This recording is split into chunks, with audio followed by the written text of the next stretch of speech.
like the dude just said. Solid, conservative, and just plain right. Well, welcome to the first of the week. We like to call it around here Meatloaf Monday. Play it, man. I think I'll try the meatloaf sandwich. Do you know what that is?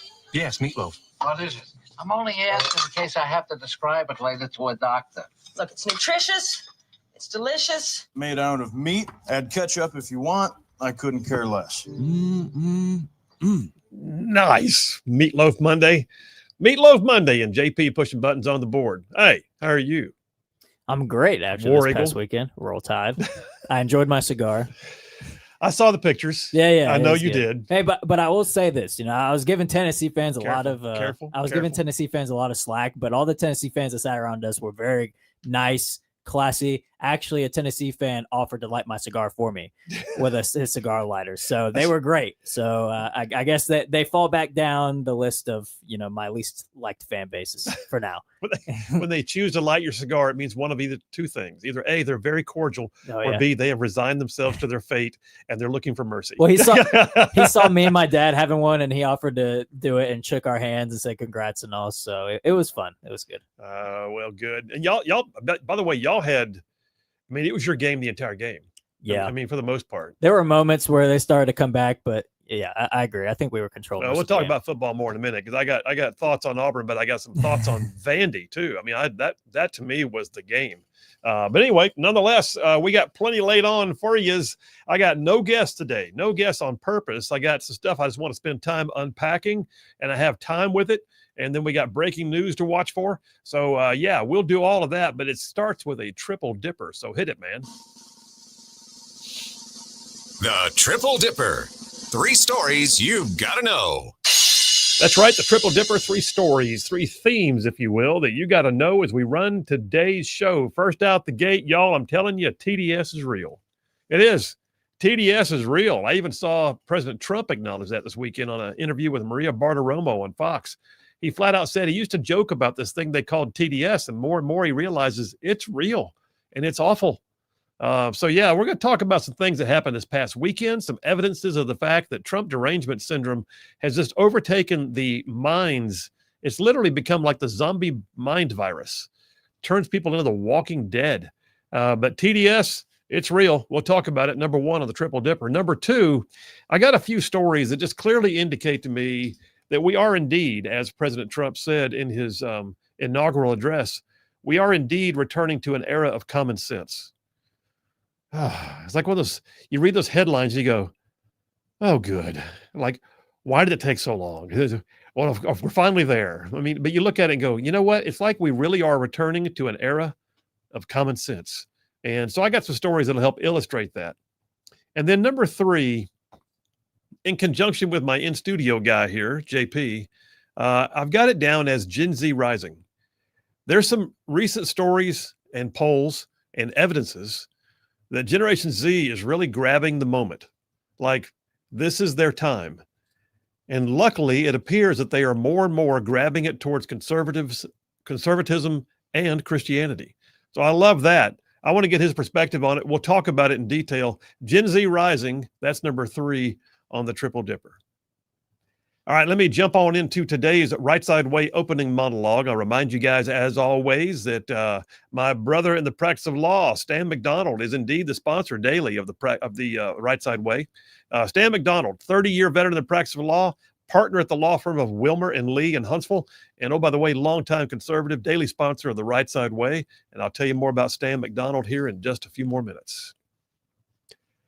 All right, so it is hard to believe, y'all, but think about this. We're coming up on the end of October. First week of November, guess what? It's the 1-year anniversary of the most consequential election in modern history. November of 2024, last year, nearly exactly a year from now, was a life-changing, landscape-altering, world-shaking rocket launch of electoral domination, the likes of which the modern world had not seen in decades. But just 2 years before that, on November 8th of 2022, we had the midterm elections, and the results were resoundingly tepid for Republicans. Republicans were beaten down, beleaguered, and apathetic. We were led by Mitch McConnell, whose response was, well, I never promised you a Senate majority. Well, you didn't promise us anything, sir. and we got nothing for it. We had been bamboozled as a party, browbeaten in the wake of COVID, BLM riots, January 6th accusations, and our own weak leadership. And yeah, we had weak leadership on our side that did nothing much worthwhile when it came to trying to seize ground and take our country back. The 2022 midterms, they were a watershed moment of political mediocrity. But last year was different. Last year we turned out. Last year, with real leadership and a renewed sense of purpose, we took our country back. And we did it with a whole new team and a fresh set of eyes. We finally had an election day to celebrate, like finally. And this past weekend, the left wing of society, they gathered up for their mass group therapy sessions and what they called their No Kings rallies. What it basically boiled down to was a large gathering here and there of aging hippies, socialists, and pink-haired nose rings. It was all of the desperate anti-Trump sentiment saved up for one special day when they could don their best black face masks and put on inflatable dinosaur suits and paint rainbows on their faces and go hit the town for a wild time of groupthink and despair. I mean, does anybody see the irony in the fact that the left calls this a No Kings rally because allegedly they don't trust Trump's administration to cancel out their vote, and yet their party is the one that ditched a duly elected primary candidate, Biden, and replaced him with a so how do you do with Harris? I mean, we had no votes putting her in that position, and they're the ones calling for no kings. I don't understand Democrats. I mean, I do, but I don't. I get that there will be ideological divergence in society. I get that. One sees left, the other sees right. But this past weekend, no kings rallies was not that. This past weekend was Trump derangement syndrome on parade. It was about hating Trump more than it was about loving America. All the angst and the ill will in the world mustered itself to the town squares, reeking of pot smoke and bad life choices. I suspect that somewhere around 4 hours into their echo chamber of angst, the crowds largely dispersed and went to the nearest Starbucks for a pumpkin spice latte and sat around telling war stories about how much they accomplished in their half day of screaming no Trump. Democrats and their liberal media allies, they gave us grave warnings. They warned the world that democracy is at stake. Tyranny is at our door. The world would soon come to an end, cats and dogs living together. The No Kings rallies invoked visions of Nazis and fascists and tyrants. They harped on those MAGA Republicans, saying that we kept control and it was going to end the American way of life. It's as if democracy is supposed to be a one-way street, apparently, for one-party rule. The leftist mantra is that no one else can have a differing opinion. Then they so cannot fathom that well over half the voters last year had a no more moment. Like we just said, no mas, we're done to all the madness. And we voted the bums out of leadership. Basically, what you're watching is democracy. A couple of years ago, I rolled my eyes when some yokel named Andrew Gawthorpe, he wrote a piece, I've told you about it before, it came out in The Guardian, and it was titled, here's the title, quote, "The future of American democracy is at stake in the midterm elections." I kid you not. In one overreaching paragraph filled with sensationalistic hyperbole, Gawthorpe said, "Never before in American history has there been an organized movement which was only one vote away from having the motivation and opportunity to make that election America's last. Never, that is, until now," he said. "Today's anti-democratic movement is propelled not by genuine controversy or scandal, but rather by their commitment to ending competitive elections in the United States." For the love.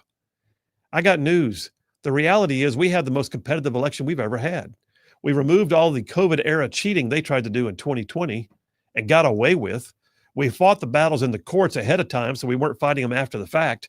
We made sure that we had ballot security in place. Some of the states tightened up their rules and regulations, thank goodness. And oh, by the way, we had a clean election. Doesn't matter that California got their polls back to us, 2 weeks later. The rest of the nation did a pretty good job of getting the numbers in.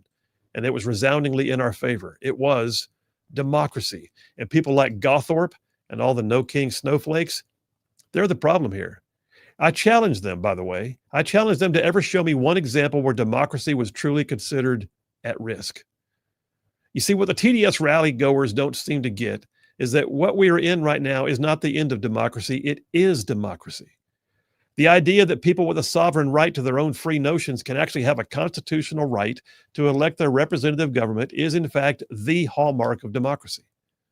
So when a voter goes to the polls and casts their vote to either vote someone in or vote someone out, they are, in fact, doing exactly what the founding fathers hoped for. And I got to tell you, when I hear rhetoric like that from Gawthorpe or see some of the antics at the so-called No Kings rallies, I have memories that stand out of what it's like to really see democracy at its formative level and in a manner in which it is absolutely risky. And folks, I'm just telling you, we're not there. I've told you before, I've got a picture of myself and one of my team sergeants as we were posted outside of Baghdad City Hall. The building was called the Amanat, the City Hall. And we were there in 2004, exactly 21 years ago, to safeguard the selection of the first ever freely determined mayor of Baghdad. I had several interactions with that mayor, Mayor Al-Tamimi. I didn't even like him, but he served, and he wore a bulletproof vest everywhere he went. I also have a picture that I still carry in my wallet sometimes. I've talked about it before. Some of you have heard me mention it in speeches, but it bears describing again. I'll just tell you real quickly. It's a fairly innocuous-looking, tattered photograph that I keep with me, and I know what it represents. It represents one of the most profound moments I had in my life with regard to democracy, and it was also in Baghdad. The picture is just a group of men sitting around a table. That group around that table is the first ever elected city council for the Rasafa district of Baghdad. A group of men who chose to run for office at the real threat of their lives. And in the picture, third from the right is a man named Sheikh Majid, and second from the right is a man who became my real friend, Dr. Abdul Qadim. And Sheikh Majid was assassinated for daring to serve on the council. And Dr. Qadim, he barely survived being shot in the head, but he was never the same after that.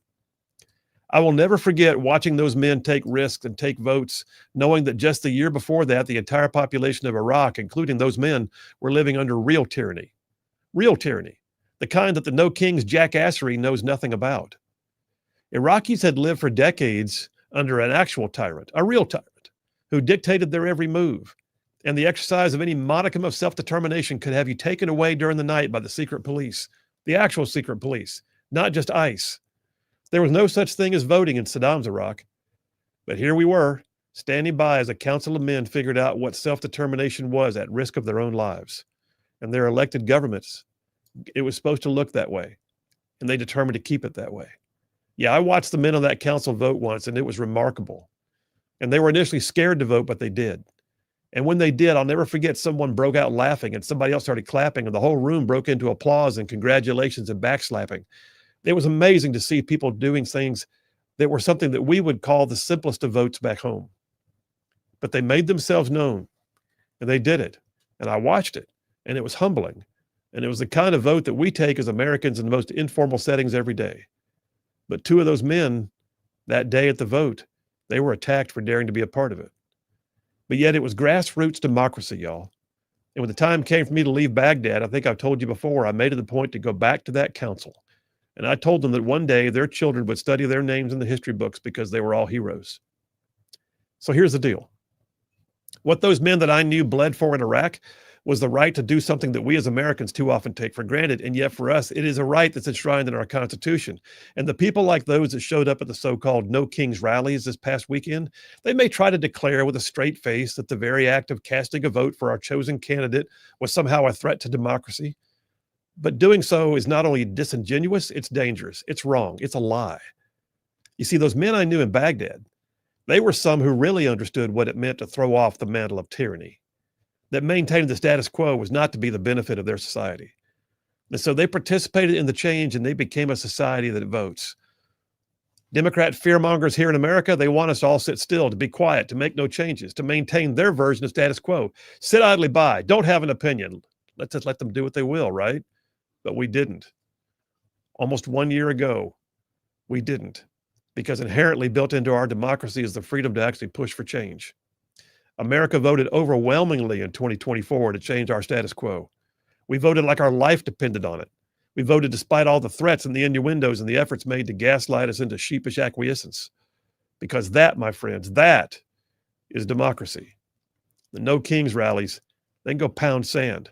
Maybe they ought to travel the world once in a while, go to hard places, find out what tyranny actually is. And that's a wrap for the Rightside Way. Well, there you have it. Yes, indeed. You can say all you want to about throwing off the mantle of tyranny. I got news. I've watched it being thrown off for real. This ain't that.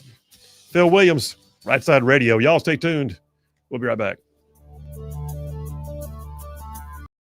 You're going to love this edition of the Just Right podcast. Listen, Conrad Thompson is one of the most interesting people I think I've ever met. In his 20s, He started a very successful mortgage company, was living the dream, and then somehow or another, he stumbled into becoming what he calls an accidental podcaster. He is now the world's largest podcaster for professional wrestling. Major stars on his show all the time. Oh, by the way, he was recently inducted into the Pro Wrestling Hall of Fame, and he's never stepped inside the ring. It's the coolest story. You're going to be inspired by it. You're going to be basically trying to figure out how to do more of that yourself.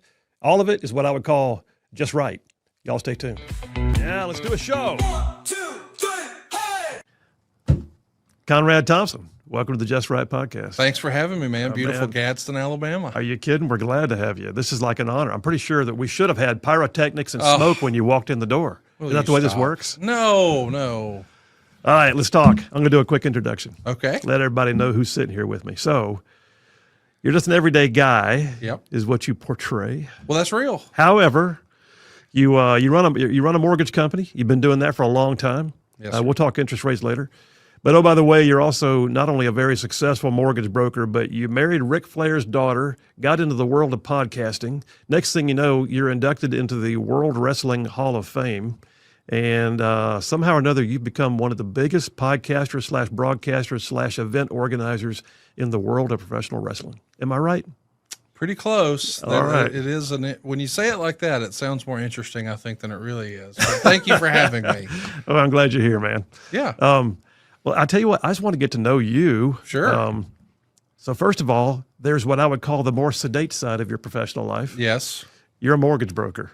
Well, banker, but same thing. Banker. Yeah, I apologize. Mortgage banker. Yeah. So how's that going, and how do you balance all of it? A great support team. You know, I've started doing it August 27th, 2001. So just a couple of weeks before 9/11. Oh, wow. And I had just turned 20. I'll turn 44 later this year, and that's all I've ever done. So I've done mortgages longer than I was alive without mortgages, even through grade school. So it's kind of all I've ever known. But I started advertising a lot in the Huntsville market on radio and television in 2009. And I expanded to Nashville in 2010 and 11 and Chattanooga after that. And then somehow, some way became an accidental podcaster in 2015 with Ric Flair. And in 2016, he introduced me to his daughter. And in 2018, we got married. And yeah, it's a pretty crazy story how it all sort of dovetailed together. I mean, I thought that my life was eclectic. But then I reviewed some of yours as I got ready for today, and I thought, no, I got nothing. Well, it has been an interesting life, but what's interesting to me is that you and I are 1 degree separated, that my best friend in life, the guy who actually performed the ceremony between me and my wife, was a guy who I think you were kind of like his youth pastor of sorts. I was, absolutely. Yeah. How fun is that? Casio Kid, shout out. Casio Kid, shout out. We love you still. Yes, absolutely. And what's kind of cool is I made the joke earlier that tell him I've still got pictures, but then again, he may come back and say, tell him I got more. I love that. I love that. Pictures when he had hair. That's it wouldn't exactly even look right. like him. He's got plausible deniability. That guy's got hair. That's not me. Hey, listen. So on the mortgage broker side of you still do that though, right? Oh yeah, every day. Yes, sir. I said broker, it's banker. But no difference. I help families get into mortgages. I help people realize the dream of home ownership and then understand that they can reorganize their debt. Like right now, there's a lot of families who are struggling because, as you've probably heard, credit card debt is at an all-time high. Yeah. At the end of January, a report came out that said that America had $1.21 trillion in credit card debt. It's never been that high. No. And if you take a look from the pandemic to now, it's almost like a hockey stick. It's just through the roof.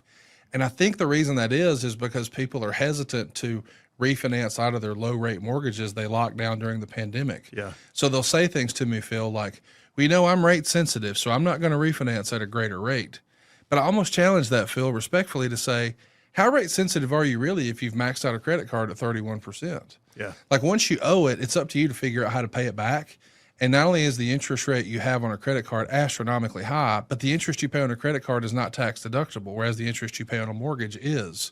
So if you could get a cheaper payment and a greater tax deduction, improve your credit score, give yourself more room on that credit card in case something disastrous happens, and lower your monthly payments in the process, how do you lose?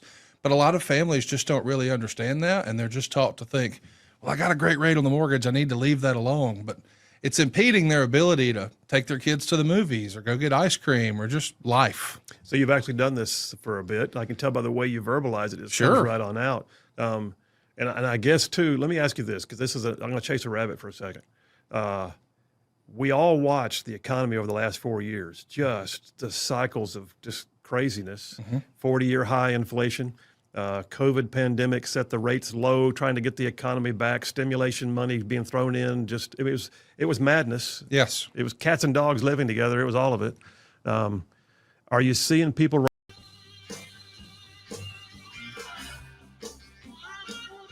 And we are back. Phil Williams, Rightside Radio, solid, conservative, and just plain right. Just saving the world one soundbite at a time. I'm looking at the clock. Did I run long on that monologue? What? I mean, we chit-chatted about football for about 3 minutes, so that's probably why. No, I chit-chatted. You bragged. Sorry. You're over there still reeking of cigar smoke. What can I say? We come in the studio just reeking of cigar smoke. Me, I'm just like, it's good to be an Auburn Tiger. Yay. You said that, not me. I know. You know what? I love my Auburn Tigers. I've been with them through good seasons and bad. And I've been through many a game when we got to gloat over beating y'all. So I haven't lived through many, but two words, kick six. But still, there's all those things, bow over the top. Bama punt. I wasn't alive for those ones, so I don't care. I was. You can brag to my dad about that, but not me. I can. I know. I can, and I will.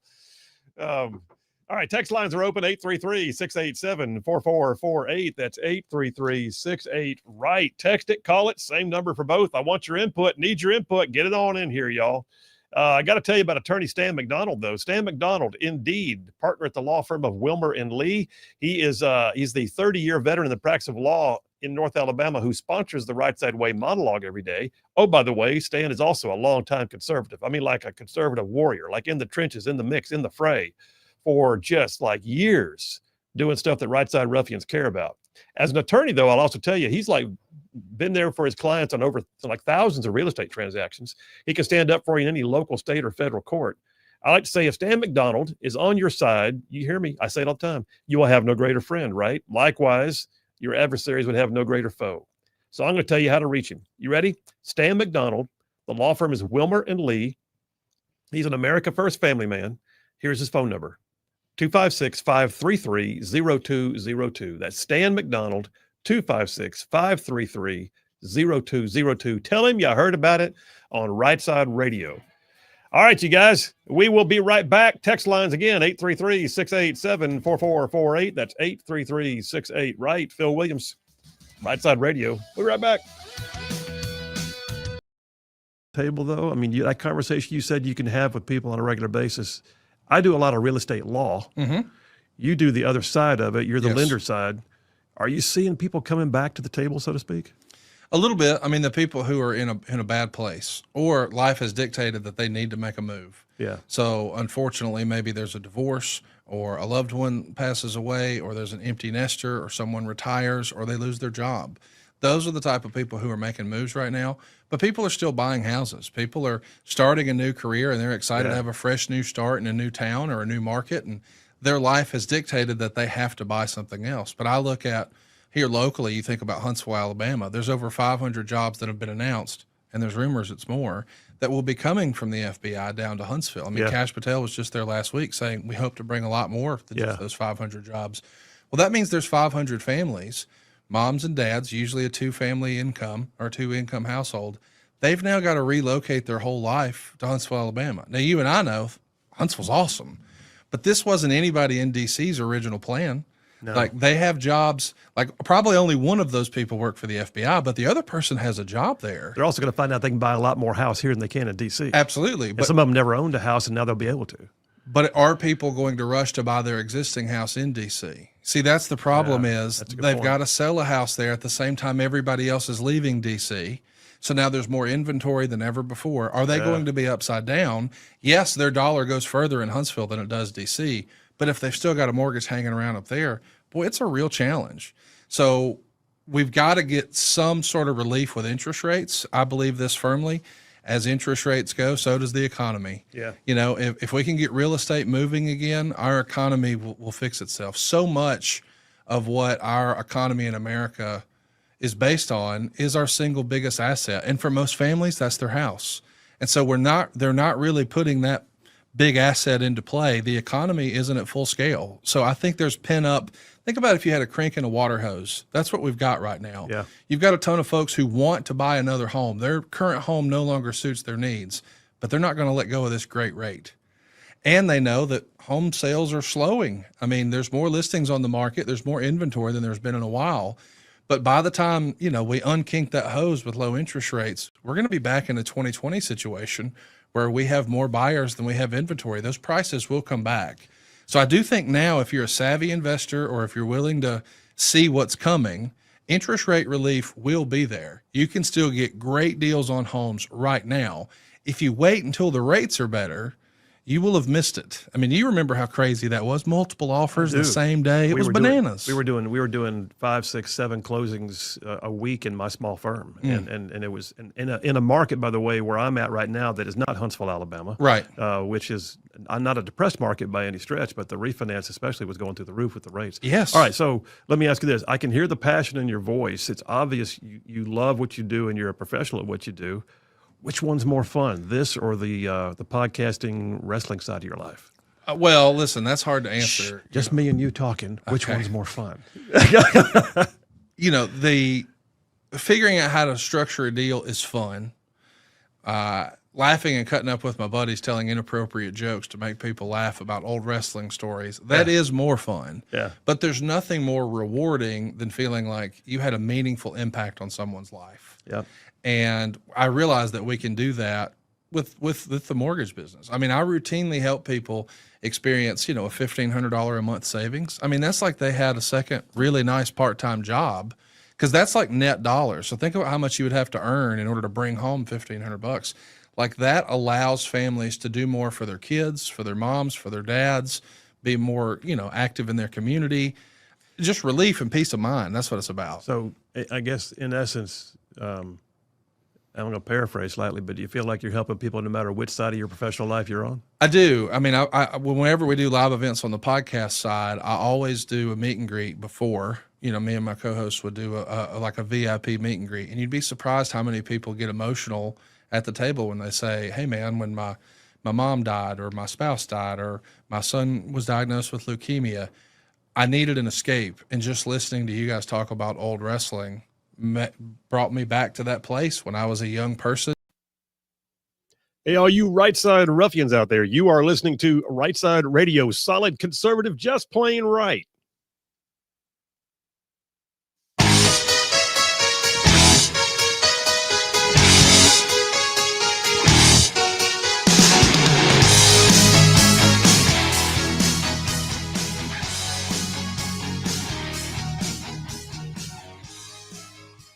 And we are back. Phil Williams, Rightside Radio, solid conservative and just plain right. Covering down to some major ground across the southeast U.S. of A. Y'all are talking about this show. This show goes like from Huntsville back over to Chattanooga. And I'm talking about from Tuscaloosa back over to Gadsden. I mean, all the way down to that loveliest little village on the plains we call Auburn, War Eagle. And oh, by the way, straight across the line from there to what we call, once again, Fort Benning. Big old patches of North Georgia, Mississippi thrown in just for good measure. And y'all, that's just the radio. That's just the radio footprint. And then, oh, by golly, there's a whole bunch of y'all in the whole wide world going to the World Wide Web, logging into the live stream every single day on places like X, YouTube, Rumble, Facebook, and our website, rightsidemedia.org. And then there's all you podcasters, tons of you who podcast a show after the fact. Bottom line is, I say all that to say, not just to be cute. I say it to say, we're very aware of where all you catch the show. So no matter where you catch it, whether you get it live stream or radio or podcast, all the said and done, where you catch the show, the fact that you catch it at all means the world to us. Thank you very much for that. We appreciate you more than you could possibly know. All right. Let me get some text. Wow. What, JP? What's up? I'm looking at this thinking text lines are pretty active. They've gone 2 days without the show. They're ready to get into That's right. And either A, they're a bunch of Bama fans about to set me right, or B, a bunch of Auburn fans about to tell you. Economic quote of the day, says Dave from Capshaw, Milton Friedman, 1912 to 2006. If you put the federal government in charge of the Sahara Desert in 5 years, there'll be a shortage of sand. It's real. That is so real. That's a bumper. He may win the text lines for today. Would you go ahead and give him early applause? I think that one. Thank you. Thank you very much. Thank you. Thank you, Dave. Brian from Harvest says, that was a good one. This was a good one I heard today. How was he a king when the government is still shut down? Wow. Yeah. Welcome to day 20 of the shutdown, by the way, of the Schumer shutdown, the Democrat installed shutdown of the government. Missing your paycheck yet? Talk to your local Democrats. Which actually, apparently, the White House has scheduled an event on the Rose Patio Garden with the senators with Trump to sort of like a end of government. It was framed as like a celebration for not caving to what Schumer wanted to do. So that's almost like a sign if they know it's about to reopen and like a thank you to Republicans for holding the line sort of thing. So hopefully it's coming to an end soon. Well, good. After the No Kings. I hope so. I mean, they pandered to their leftist base, right? They got out there. Cory Booker and Adam Schiff got their pictures. This is democracy. Okay, it is. What did you accomplish? Did you get your participation trophy for going out there and going, no kings? Mm-hmm. You're the one shutting down government. Apparently, he's not the king, right? Yeah, exactly. He didn't send his vassals around to go ahead and rip you a new one. So, hey, Nofre from Lexington just says, awesome weekend. Well, I'm glad. You must be a Bama fan. Yeah, he sent pictures smoking cigars. That's what it's. Oh, I see. Yeah, him and his dad. Oh, that's you. Oh, I see. We both said one. Yeah, yes. Yeah. Okay, I see it now. Well, good. Nofre, by the way, I got some TV jealousy going on. That looks like a movie screen in your house. Yeah, it does. That's pretty awesome. Jack from Huntsville says, this past Saturday, my girlfriend and I headed out to run some errands. We turned right onto Governor's Drive and lo and behold, drove right into Huntsville's own No Kings protest. What a hilarious bunch of clowns holding up all kinds of crazy TDS signs and idiots in animal costumes. Said it was laugh out loud funny. I joined the parade by hanging my U.S. Army flag out my window. God bless America and King Donald. Jack, you're the man. You are the man. JP has a cousin named Jack, my nephew. Could it be? Do you think that's Jack? That's not Jack, is it? Probably not. No, I guess not. He wouldn't have a U.S. Army flag. Yeah, it's true. Okay. Yeah. If he does, I want to know. All right. Navy Phil from Athens says, great as always, sir. History has shown that often communists call those that oppose them fascists. Makes one wonder about behind the No Kings rallies, as you noted, the propaganda progressives offer. Yeah, I do wonder. I do wonder who's back there funding it. I do wonder who's back there fomenting it. I do wonder who's back there forging it ahead. So funding, fomenting, and forging. I just coined that right there. It's a gift. That's good. That was very good. It's like the pastor thing in me. I have to have the little, the acronyms that all start with the same letter. Anyway, David from Huntsville says King Biden rejected his generals and recklessly pulling out of Afghanistan got 13 American soldiers killed and many Afghans and firing military who did not take the experimental vaccine. No more kings. David nailed it. Nailed it. Yeah, it's amazing. I mean, so let's pause there a second. Let's dissect this. Can we? We shall. The Democrats constantly claim that somehow or another we're a threat to democracy. I say we, as in the right side of the aisle. Conservatives, Republicans, that we're the threat. And yet, at the same time, you watch, I said it in my monologue, you look back on history, they are the ones who dethroned or decapitated basically Joe Biden's campaign after he was the duly elected, primary candidate. They just yanked him out. They didn't hold a convention. They didn't hold an election. They just installed who they thought could take it all the way to the end. Bad choice, but nonetheless, where's democracy in that? Because what they did was they basically opposed the voters, yanked off the candidate who obviously wasn't going to win now, and reinstalled somebody of their own choosing. That's not the way democracy works. This is also the same party that's doing things like shutting down the government. They don't want you to get paid because they want stuff. Well, if this was a king's issue, guess what? They wouldn't have that option. Let's not forget, too, by the way, that the fact that they're gathering on the street, dressing in ridiculous costumes and wearing their inflatable suits and doing all kinds of raunchiness clearly indicates they have rights under the law. Guess what? It doesn't happen that way when you have a tyrant king, does it? So all said and done, their arguments fall flat, except on themselves. It was a giant echo chamber. It was a giant group therapy session. It was a giant, I don't know, you ever seen those things where people go off on these retreats and they just scream in the woods? That's what it was. And they come back saying, I feel cleansed. I feel better. I stood on bare grass and I screamed into the woods. That's a No Kings rally. That's all that is. And I'm pretty sure if there were participation trophies, they would have all taken them home, been proud of them. I'm sure. But also, somebody pointed this out. A lot of the normal, happy American citizens spent their weekends at their grandkids' games, going to watch college football games, hanging out, going out and touching grass, and actually, being happy with their lives. But the people who are at these No Kings rallies, they seem like miserable older people who obviously, their lifestyles, they don't have a happy life on Saturday to go and, go to their kids' t-ball game, go do something with their family, do something productive. Instead, they went and held signs and were being miserable. Like, I think I feel bad for them. Like, I wish they had a life that was fulfilling enough that they could spend their Saturdays actually doing something they enjoy. Doing something you're excited to tell the grandkids about. Mm-hmm. What did you do on Saturday, Granny? Well, I left the retirement home and I went over there and I screamed epithets about the president and I held up lewd signs. Yeah. Wow, Granny. I held a No Kings protest. We have a king? Well, no, but he acts like one. He's trying to be one. Geez. Okay. John from Huntsville. Phil, spectacular monologue. Also, thank you, sir. Did you hear that there was a major jewelry heist at the Louvre? I did. Yeah, that was crazy. So, by the way, JP, I told you Alabama would easily beat Tennessee, and I told you Missouri would beat Auburn, and I knew Georgia would win as well because it's rigged. And JP, I can't believe you picked Auburn to beat Missouri because I picked Missouri to win. I thought Auburn would find a way, but I guess not. John, you picked Missouri to win. Brother, come on. Okay. Have I got a call? I do. I did not even realize I had a call right now. Let me run to the phone right now. Who's that? Kareem? Kareem, how you doing, man? How you doing today, sir? I'm good. Did you go to your No Kings rally? Absolutely. I'm feeling absolutely wonderful. Oh, good. Especially after I've seen on TV when that eagle flew above those protesters in Philadelphia.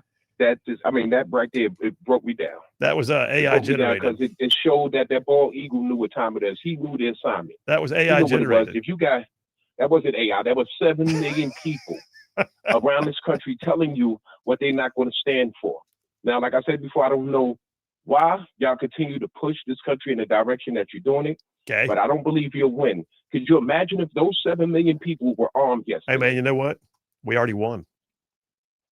No, you didn't win anything. Nobody's winning anything. Guess what? Nothing's costing. Y'all had your. Costing less. I don't see where the win is at. Yeah, I tell you what. So y'all had your No Kings rally, which, by the way, First Amendment right. Get out there and do it. I thank you for not breaking things. That's great. Didn't burn any buildings down this time. That's wonderful.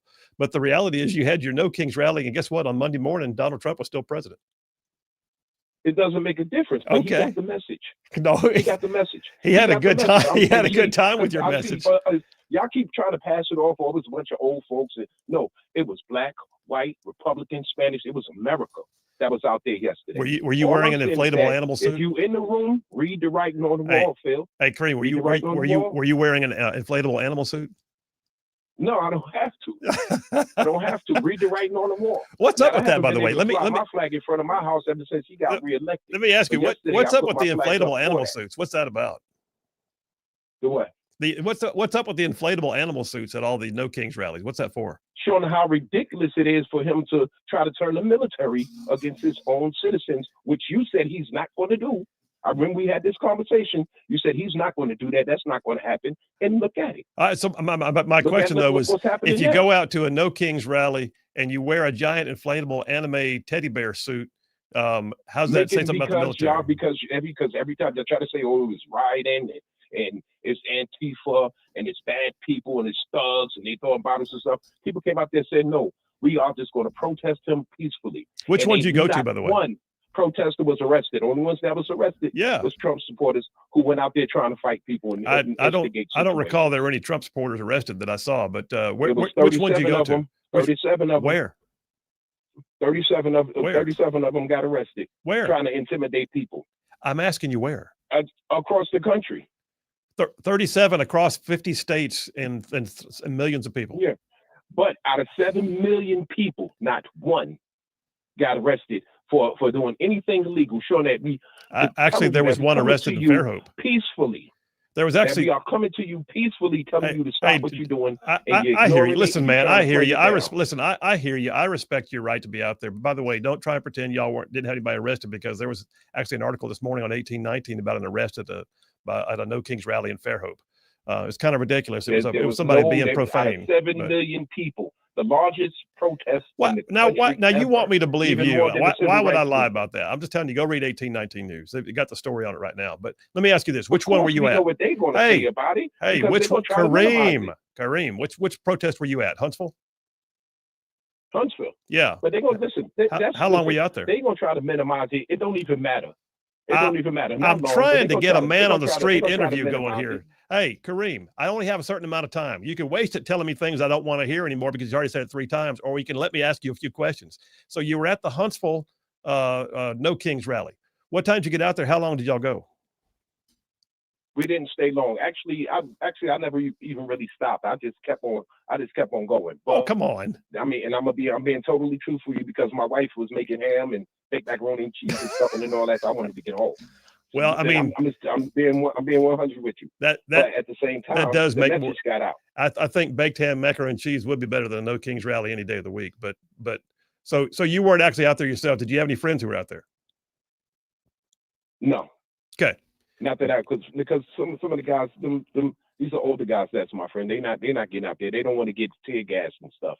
You know. There was no tear gas. That's what they thought was going to happen. There was no tear gas on Governor's guys Drive. Who was there for the who was there walking in the civil rights movement, my next door neighbors and stuff like that. There was so no. They already know what this is. So the alarmism is still going right now, even though nothing happened.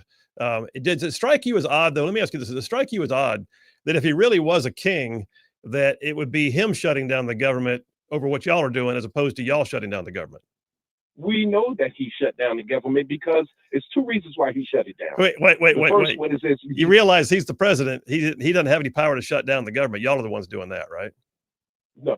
Do you realize that he got all 3 branches of government? All he got to do is fund Obamacare and the government open back up. But he don't want to do that. He'd rather take health care away from 15 million Americans. Yeah, I'm starting to break into a sweat for you right now, man. I mean, I'm literally starting to break into a sweat because I'm getting embarrassed for you.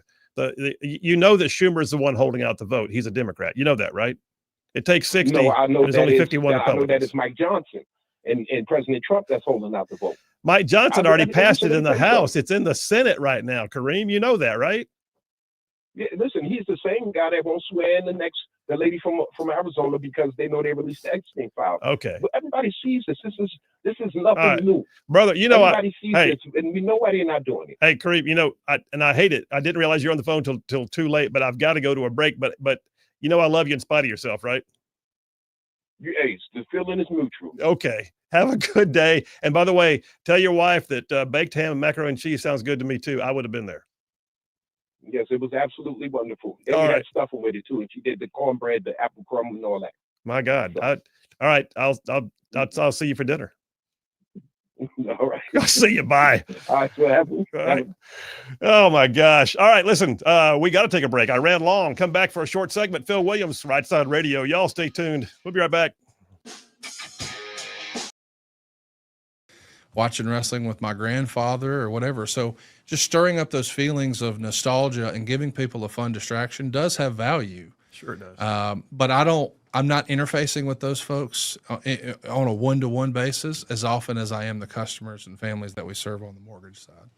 Well, you mentioned old wrestling. Yeah. All right. So I'm an old guy.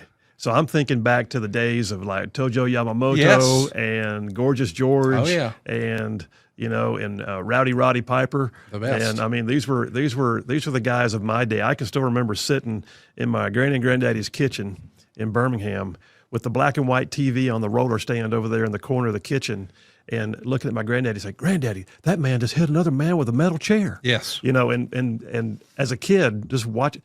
In fact, one of the funniest ones to me was Tojo Yamamoto used to do a commercial for a bed company. And he would jump on the mattress as proof that the mattress could hold up his weight. I love it. And then they would come back and they would say, "And if you don't buy from so-and-so bedding town, Tojo wants to know," and he'd come on and go, "What's the matter, you?" And that was the whole commercial. But that whole culture was built around those old guys. Yes.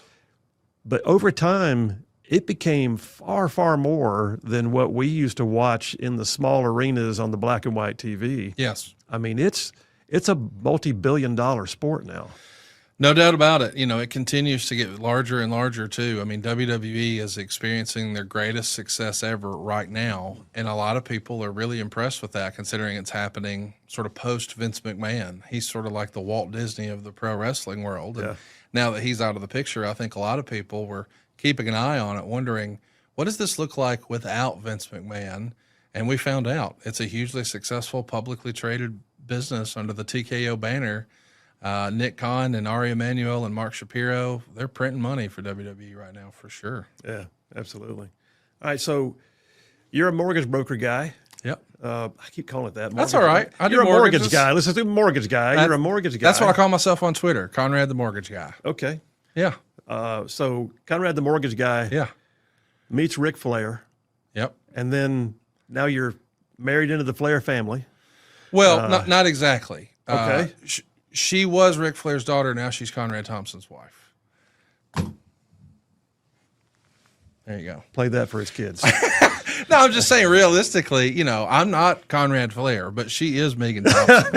That's perfect. Yeah. So she joined my family, and we're delighted to have her. But yeah, it's sort of a happy accident. I met Rick at an autograph event in Rome, Georgia, of all places. And that was in, I believe it was November of 2013. And sadly, he had lost his son, Reed, to an overdose in March of that year. So he was in a challenging headspace, but we quickly headed off, and he was looking for a friend. And respectfully, he was looking for a friend to go drinking with.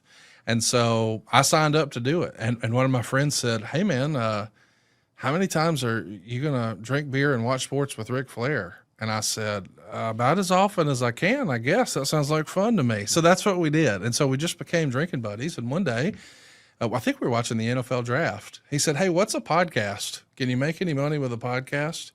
And I said, well, I don't know if you can make money with a podcast, but show me your phone. I'll show you how it works. That was 2014. So before podcasts were even cool, really? Yeah, well, I guess, yeah. CBS had reached out to him and offered him a podcast. So in 2015, he launched Woo Nation on Play.it, which was a CBS platform. And he would go into the radio station on Peachtree in downtown Atlanta and record his podcast. And he got nervous 2 days beforehand. He said, Conrad, it just feels weird, me just being alone in a room talking to a microphone. I get that. Will you come in to the studio and just let me, you ask me fan questions? And I said, sure. So I thought, man, I don't know how many people are going to hear this, but I don't want to embarrass myself. So I did a lot of production notes, and I walked in with notes for he and I had things bolded and highlighted and all that. Yeah. And the people there at CBS said, hey, who is this guy and why is he here? And Rick said, oh, he's just going to sit in this episode and ask me fan questions. But at the end, CBS said, can you come back next week? That was pretty good. So I became an accidental podcaster. It wasn't the plan. But about a month in, I realized, you know, I've been spending like $100,000 a month on marketing in Nashville, Huntsville, and Chattanooga to promote my mortgage company. But people can hear this all over the world, and I'm not paying for it.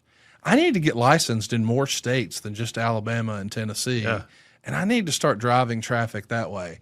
So I quickly did. We went from an ad budget of $100,000 a month. That was the real number for our mortgage company, to $0. And it's all just through podcasts. And we experienced phenomenal growth. We had a much bigger platform because of the podcast. So anytime I get a chance to come on a show like yours, I jump at the chance. I believe in the medium. And I know that, you know, podcasting is a great way to grow small business. And I hope everyone listening to this embraces it.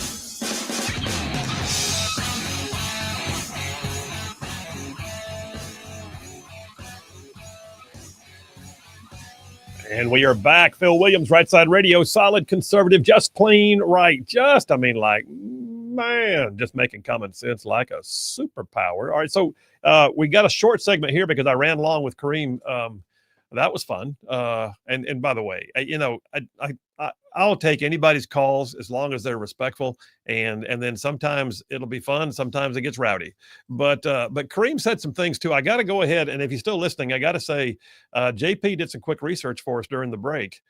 He made the statement a moment ago that millions of protesters nationwide, which, okay, I'm not faulting or concerned about the fact that there were millions of people. Guess what? There were 70 plus million that turned out and voted for Trump last November.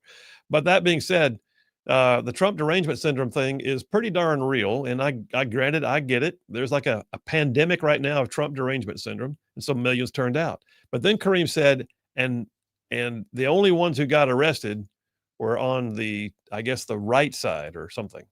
And yeah, those dangerous MAGA folks who came and couldn't stand that people were protesting. Yeah, exercising their constitutional rights.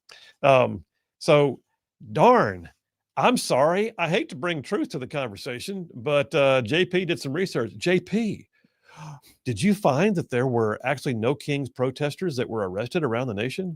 Yes. So I'm reading one article here from the Denver Post. 13 protesters were arrested during a wave of secondary marches at Denver's No King protest, apparently for not cooperating with law enforcement and trying to block traffic. And then I'm seeing another here from ABC 7 Los Angeles of 14 No Kings protesters arrested after apparently they started to march towards Aliso and Alameda, California, and at that specific location used lasers and industrial-sized flashing lights against police officers and an LAPD airship. So, wow. Yeah. But what's funny is the ABC 7 LA article says it was a mostly peaceful No King's Day. Mostly peaceful. But 14 were arrested. Kind of like the BLM riots that were mostly peaceful. Even though 14 were arrested for not being peaceful. But. And we do know, and by the way, I think majority of them were peaceful. Yes. And I don't fault anybody going out there and saying what they believe on the public square and having a constitutional right to be wrong. Or be ridiculous.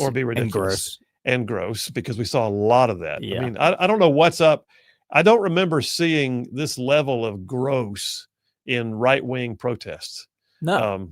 I listen, we had the guy sitting in studio a few weeks back who was at January 6th. He said it was actually the most respectful, patriotic event he's ever been to. And of course, people did things they didn't need to do, but up until that point, everything was just great. But we actually had a guy arrested down in Fairhope. Stories on 1819 News if you want to see it, for wearing a giant inflatable male genitalia costume. Yeah. I mean, who does that? And good on Fairhope, which is generally speaking, a purple/liberal community in Alabama. Beautiful city, though. There are also people celebrating Charlie Kirk's death stuff like that. Saying some of the most horrible things. Anyway, you want to call in, text in 833-687-4448. That's 833-68-RIGHT. It's turning into an audience participation day. Phil Williams, Rightside Radio. We'll be right back. Folks, Phil Williams here. I want to remind you that Inspire Advisors is one of our sponsors, and they are doing amazing work. Look, I know this audience. You're the kind of folks who believe in standing up for your principles. You're good stewards of your resources. But what if the companies you were investing in don't reflect your values at all? Well, that's why you need to meet Paul Breyer and his team at Inspire Advisors. Because Inspire Advisors, they are experts in the field of biblically responsible investing. They can help you grow your bottom line while also be proud of what companies you're investing in. Inspire Advisors, check them out. Their website, www.moneypatternwealth.com, and tell them you heard about it on Rightside Radio. Well, and I appreciate that, and I agree. And in fact, I would call myself somewhat accidental and late in life too. That point, I got a call out of nowhere. What I do a radio show? That's the stupidest thing I've ever heard. And next thing you know, here I am, radio, podcasting, and all of it. Yeah, and really watching something grow. And I'm like you. I'm a dual career guy. I've got a law firm, and yet I don't know which one I spend more time on, to be honest with you. In fact, I probably really do. Here I am sitting with you. But the truth of the matter is, it's a hoot, and you get to do what I call impacting culture. Yes. And that's where I feel like my calling is impacting culture, and having an opportunity to be a part of the mix and to express something that other people might go, oh, that's what I've been trying to figure out the words to say. And if I can get that done in a day, I feel like I've done my gig. Absolutely. All right. That being said, let me ask you, so the Accidental Podcaster, but it didn't just stop with the one. You had Woo Nation, you and Ric Flair. That's right. Which is not currently going now, if I'm not mistaken, right? No, CBS closed Play.it. CBS Radio actually sold. So when they sunset that, Rick and I had already decided, hey, we can monetize this and sell this better on our end if we just take over sales and everything. At that point, we were, quote unquote, just talent. But I, as an entrepreneur and small business owner, I was like, I think there's more money to be made if we just control it all. Yeah. So I pitched him on, let's just launch our own show independently. And my buddy Dave Green, who I met because he ran the Cumulus cluster in Huntsville, which features one of your fabulous shows on WVNN. He had moved back home to St. Louis. And I reached out to him and I said, hey, do you think you could represent me as our ad sales guy? And he said, absolutely. So we came up with, using my graphics girl, like a slate for him to pitch and well, we could, pitch some sales, and it worked. So the success of the Ric Flair show, which we launched, and somehow it debuted at #1 on the sports charts. I said, hey, you know what? This is great, but I sure would like to get some more of those leads the other 4 days of the work week, because I had been used to advertising my mortgage company through the radio Monday through Friday with live ads, because I would call into the station and say what's going on and tell today's success story or what have you. So I thought I need to build more shows. So I had, through a different project, I was doing some recruiting in Nashville, and I wanted to shoot a campaign targeting guys who had worked in the auto finance industry. They understand sales, they understand interfacing with customers, and they understand finance. So I thought these guys are natural to do it in the mortgage business, but a much better quality of life. Anybody who's worked in the car business can tell you it's just a grueling grind of a schedule. So to be able to get back more of that time and perhaps earn more money, I thought, hey, this is a home run. So I reached out to a former WWE producer who had produced a bunch of their stuff through the years for guys like The Rock or Stone Cold or The Undertaker. And I said, help me come up with a compelling commercial. So we worked on it for the better part of a week. And near the end of one of our shooting days, we're just collapsing on my couch at the house like, whew, what a long day. And as we're just shooting the breeze, I said, hey, man, what happened when? And I asked a very specific wrestling question. And he adjusted in his seat, and we talked about it, and he told me the story. His name is Bruce Pritchard. Okay. And at the time, he had worked at a Volvo dealership. And then after that, he had worked managing a law firm for a great close personal friend of his named Rob Taylor in Houston, who was really an icon in the mesothelioma and asbestos and all that sort of stuff back in the day. Anyway, I'm saying all that to say he thought he was completely done with wrestling, and wrestling was done with him.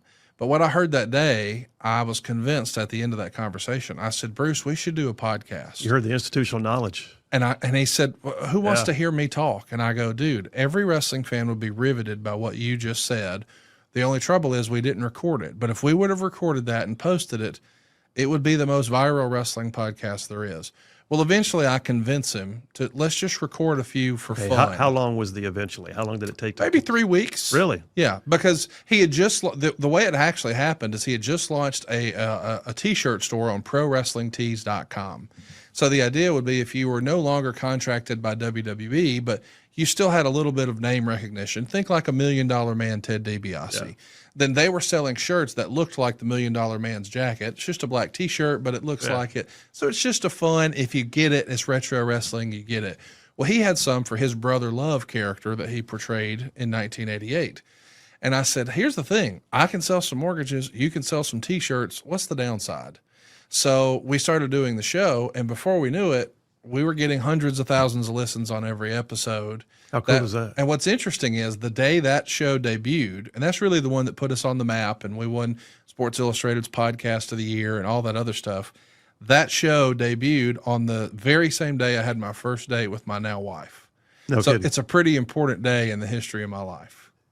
Remember the date? August 3rd. Okay. August 3rd. Don't go down that road and not name That's the date. right. That's right. That's right. Well, that's very cool. So how long did that one run? It's still going now. Oh, that's the one that's still going. What's interesting is we started in 2016, in August of 2016, and by February of 2019, Vince McMahon had called and hired him back to work in creative. And as we're talking now, he's the executive vice president and creative director of WWE. So depending on who you ask, he's one of the most 5 or 6 most influential people in wrestling. But it was our podcast that sort of was the foray in him getting back into it. So with the success of the Bruce Show, I said, hey, that was the WWF side of things. What if we did one for their biggest competitor, WCW? And I reached out to Tony Schiavone, who was on TBS from 1983 until 2001. Yeah. But then he left and started calling minor league baseball. And when I met him, he actually was working at Starbucks because his family needed insurance. And I said, hey, man, here's what I did with Bruce. I think, we could make some money here and raise the profile for you if you were interested. And the timing was perfect because he had just found out his daughter was getting married. He had a new wedding bill coming, and he's like, hey, let's do it. So we made a gentleman's agreement. I'll sell some mortgages, and I'll let you keep all the ad revenue until we get this wedding paid for. Well, when it was done, we just kind of assumed, well, is that the end of the podcast? And we did a podcast from the wedding reception where we announced, no, we're not canceling the podcast. We're going to keep it going. Well, when Tony Khan, whose father owns the Jacksonville Jaguars, decided he wanted to open his own wrestling league. Tennessee's syndicated news talk leader, Rightside Radio. Phil Williams here live in the Rightside studios. Man, we got the local, the state, the national, sometimes the international. I know, yeah, like the dude just said, solid, conservative, and just plain right. Just, man, oh, man. Where'd hour number one go? I don't even know. What happened to hour number one? It's gone. It's hour number two already. Let's talk football for a minute. Okay. I got to. Mm-hmm. Okay. I'm going to be a pragmatic Auburn fan right now. All right. I'm going to tell you there's two things that got to get fixed. One is we got to figure out our coaching because I'm not sure Hugh Freeze is up to it. I don't know how much longer I'm just going there. I'm just saying right now, the man has gone 0-3 in conference play all 3 years he's been there. All 3 years starting off the season. That's a horrible record. And right now we have a losing season as we sit here, 3-4. The other thing that I've really thought about doing a monologue about how much I admire Auburn's kicker's personal resolve. I just forgot his name. McPherson.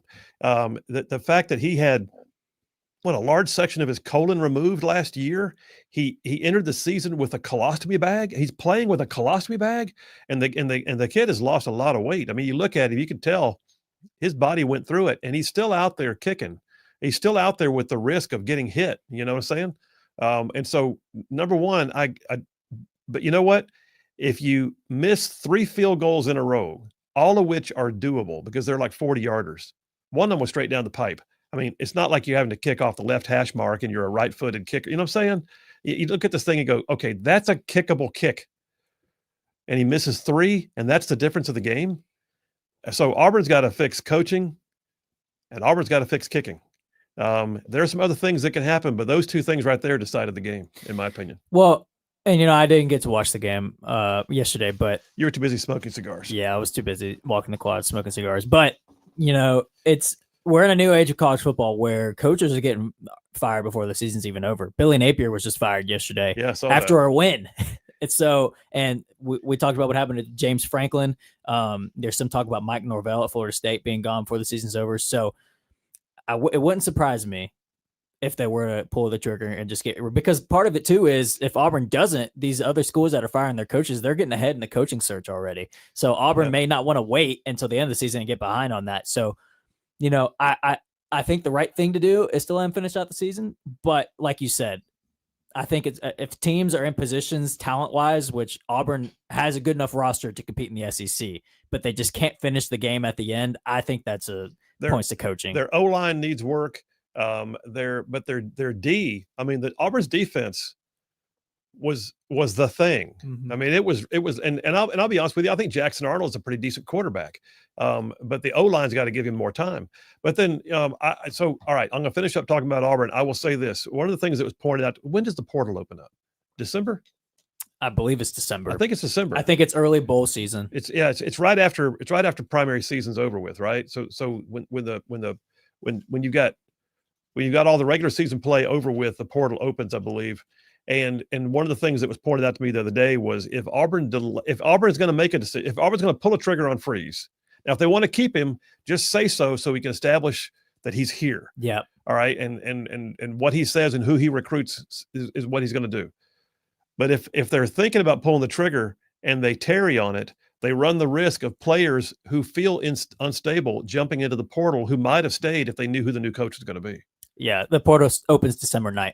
Yeah, there you go. So, yeah, I don't know. We'll see. I mean, part of me feels like Auburn's going to, because Hugh has had health problems, that Auburn's going to want to do the right thing and let him finish out the season. But also, you just don't know in this new era of college football. So, well, see, that's the thing. There's sympathy, and then there's what the program is established for, which is winning games. Reality. Hey, here's the thing. If Norvell gets fired, Malzahn may be a free agent soon because he's an OC at Florida State. That's true. He may just have some fun, and he's already loved. Bring the Gus bus back. Yeah, I mean, I don't know. It's an option. Just blowing that air horn as he comes into town. They shouldn't have got rid of him in the first place. I agree. So here's the other thing, though. The game that I enjoyed the most was watching Vandy. That guy Pavia, man. Pavia's legit. Pavia's legit. He's good. And Vandy is now. Has the polls come out? Yeah, Vandy is top 10 for the first time ever. Maybe I know it's been at least a long time. I think it's the first time they've ever made the top 10 though. So is Pavia is there a Heisman talk about Pavia yet? He's in the talk. The main three quarterbacks I'm seeing is Simpson at Alabama, Sayan at Ohio State, and then Pavia at Vanderbilt. Those are kind of the three main quarterback front runners. See, what struck me is you watch him play. He plays with confidence. Oh yeah, and he plays with a bit of swagger. But what I like, I always watch when you see a close up of when the quarterback's either under center or whatever the case may be, but when he's about to call the play and he's assessing the D and all that, and you watch their face, some of them always look like they're in over their heads, like and you can see it in their eyes. They're figuring it out. Like oh crap, what am I gonna? I mean, oh geez, and they're looking at the sidelines, and then you see quarterbacks who look like in their eyes they've got this, and the entire time I watched Pavia, I kept thinking he's got this. Yeah, I mean, I don't know who else is going to beat them. They got to play Tennessee. It'd be awesome if Vanderbilt beat Tennessee, though. I think that game's at Tennessee and Neyland, so it's going to be tough for them. But they could be flirting with the SEC championship. And I love the fact that he's 5'10", 210, almost 210. Yeah, exactly. 5'10", he's like a freaking fire plug. Yeah. I'm 6'2", 220, so he's almost as much as me in weight, and he's several inches shorter. Yeah. His story is amazing, too. But, yeah, I agree. Okay, that's it. I've exhausted my ability to comment on football today. But I still think that something may happen with Auburn sometime soon. We'll see. Okay. Navy Phil from Athens now jumping in, says the ACA has never been affordable. It was passed. I'm sorry. I thought we were talking about football. I read NCAA in my head, and it was ACA, the Affordable Care Act. That was during Kareem's call. Okay. Oh, that was during Kareem's call. Okay. Or after. Gotcha. Yeah. Okay. Jeremy from Madison says, the next thing conservatives should do is to have a national assembly for prayer instead of a protest, and have the sole purpose of the assembly to pray for all the lost liberals and Democrats. We need to pray away their deception. Hallelujah. Jeremy, you know what? I actually like that.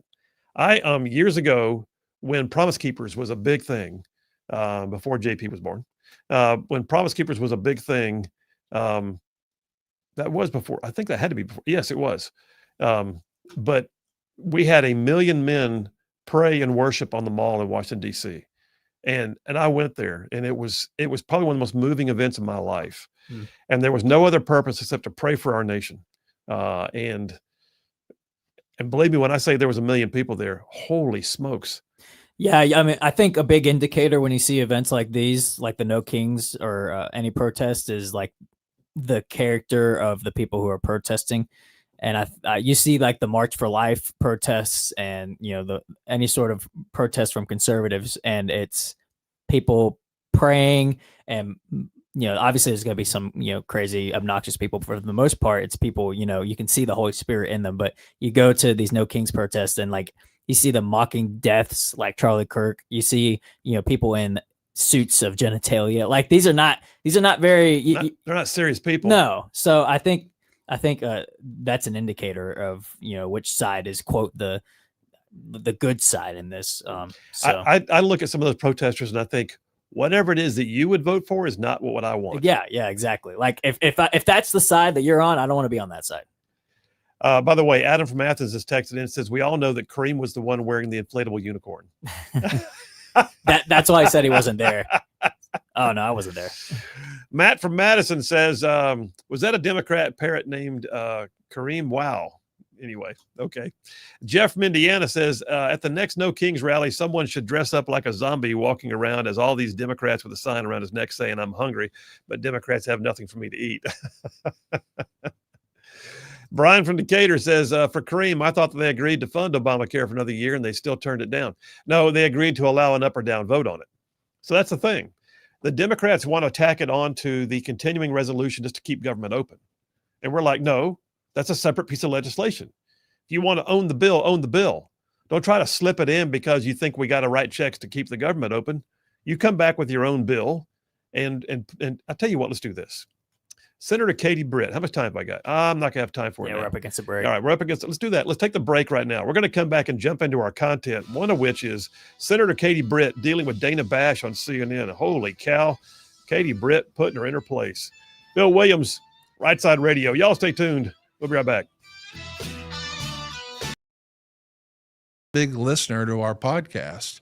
So he reached out and said, can you get me in touch with Shivani? I want him to do what he's doing for you, for us.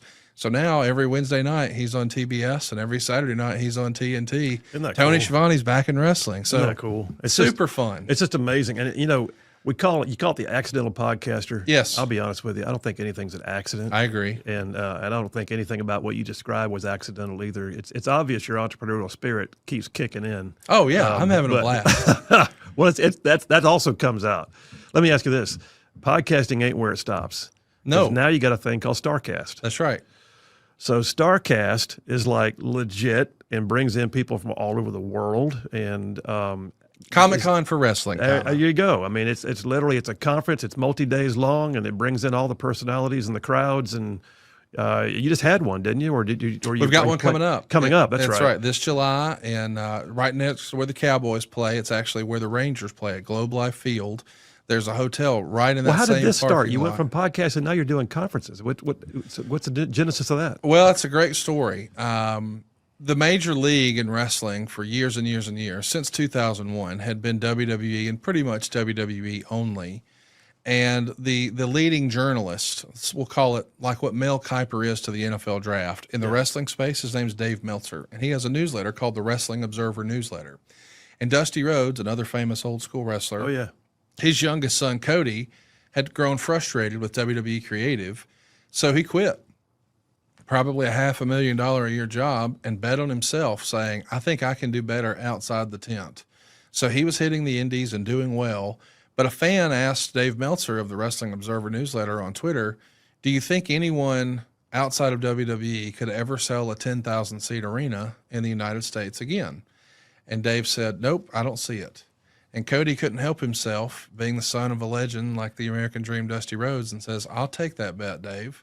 So he got together with the Young Bucks, a fabulous tag team out of California, and they agreed that they would put their money where their mouth is, and they would rent the Sears Arena in Hoffman Estates on the outskirts of Chicago. It was a 10,000-seater, and they were going to put tickets on sale and make a big splash and try to prove Dave wrong, that wrestling doesn't start and end with WWE. It can exist outside of there. Well, I got engaged that January, and we did it in Mexico. The engagement, I mean, when I say did it. So I bump into Cody at International Baggage Claim. He's coming back from like the Japanese equivalent of WrestleMania. It happens on January 4th every year in Tokyo at the Tokyo Dome. It's called Wrestle Kingdom for New Japan Pro Wrestling. So he's trying to be low key. He's in a hoodie, but I saw him and he saw me, but we wind up texting each other like, hey, good to see you, that sort of thing. And I took my shot. I said, hey, man, I know you guys are planning a big show. You haven't announced any details yet, but people are going to piggyback you around your event, and they're going to have ancillary events, smaller independent wrestling events, little conventions with legends or meet and greets and that sort of thing. Yeah.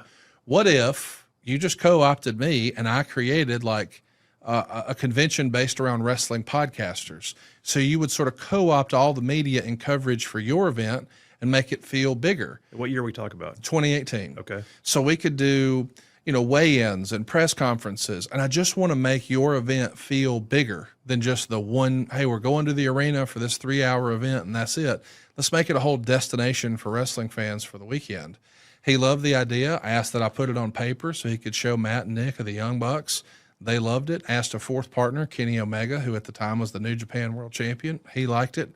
So we launched it, and what we created was like the Woodstock of wrestling. I have to admit, I did not know what I was doing, but that's how all business is. At first, you're just trying to figure it out as you go. Ain't that the truth? So we didn't know what we didn't know, and I probably sold too many tickets. You were probably better off not knowing, as a matter of fact, going into it. Absolutely. To some degree. Not knowing led to me creating some stuff that other people have copied, and some stuff they didn't copy, and thankfully was never repeated because it didn't work. But that's how you learn. You do A and B testing, and we do more of what works and less of what doesn't. So did they win the bet on the first one? Did they fill the arena? They sold it out in a half hour. Didn't take any time at all. We set all kinds of records, and the idea was that was sort of proof of concept for Tony Khan, who I mentioned owns the Jaguars, Right. to create his own company called All Elite Wrestling. So that happened on September 1st, 2018. And on January 1st, 2019, they announced that Cody Rhodes, Kenny Omega, and the Young Bucks had just formed their brand new company with Tony Khan called All Elite Wrestling. which is where my buddies Jeff Jarrett, Jim Ross, and Tony Schiavone, that I'll do all their podcasts. They're all with AEW now, and I don't know without All In that AEW would even exist. So to know that I was even remotely involved in any of that.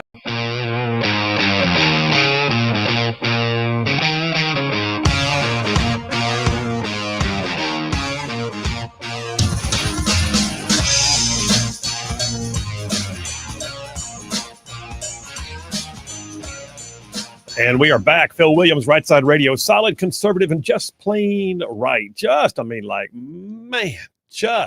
pulling pins on truth grenades, y'all. So let's go ahead and talk about this whole First Dipper. TDS is real. We been in that mode anyway, talking about the No Kings rallies and all that, because that's part of my content here. But I want to describe or give you a good, clear image of what it's like to try and deal with a liberal media that has TDS too. So I've got an audio clip here. It's a little long. What I want to do is I want to play a bit, break it down, play a bit, break it down. So Senator Katie Britt from Alabama went on with Dana Bash on CNN. Dana Bash was just like all in on a narrative. She wanted a certain narrative. And so there she is, ostensibly. You can tell from, by the way, if you're watching the live stream, you'll see it. If not, you'll just hear it. But she's literally looking at Katie Britt, and you can tell by Senator Britt's face that she has been told she's coming on to talk about the government shutdown. And instead, what they really want to talk about is something that nobody's really paying much attention to. And that's the fact that former Republican Congressman George Santos had his sentence commuted. And that's how it all starts off. So let's play it.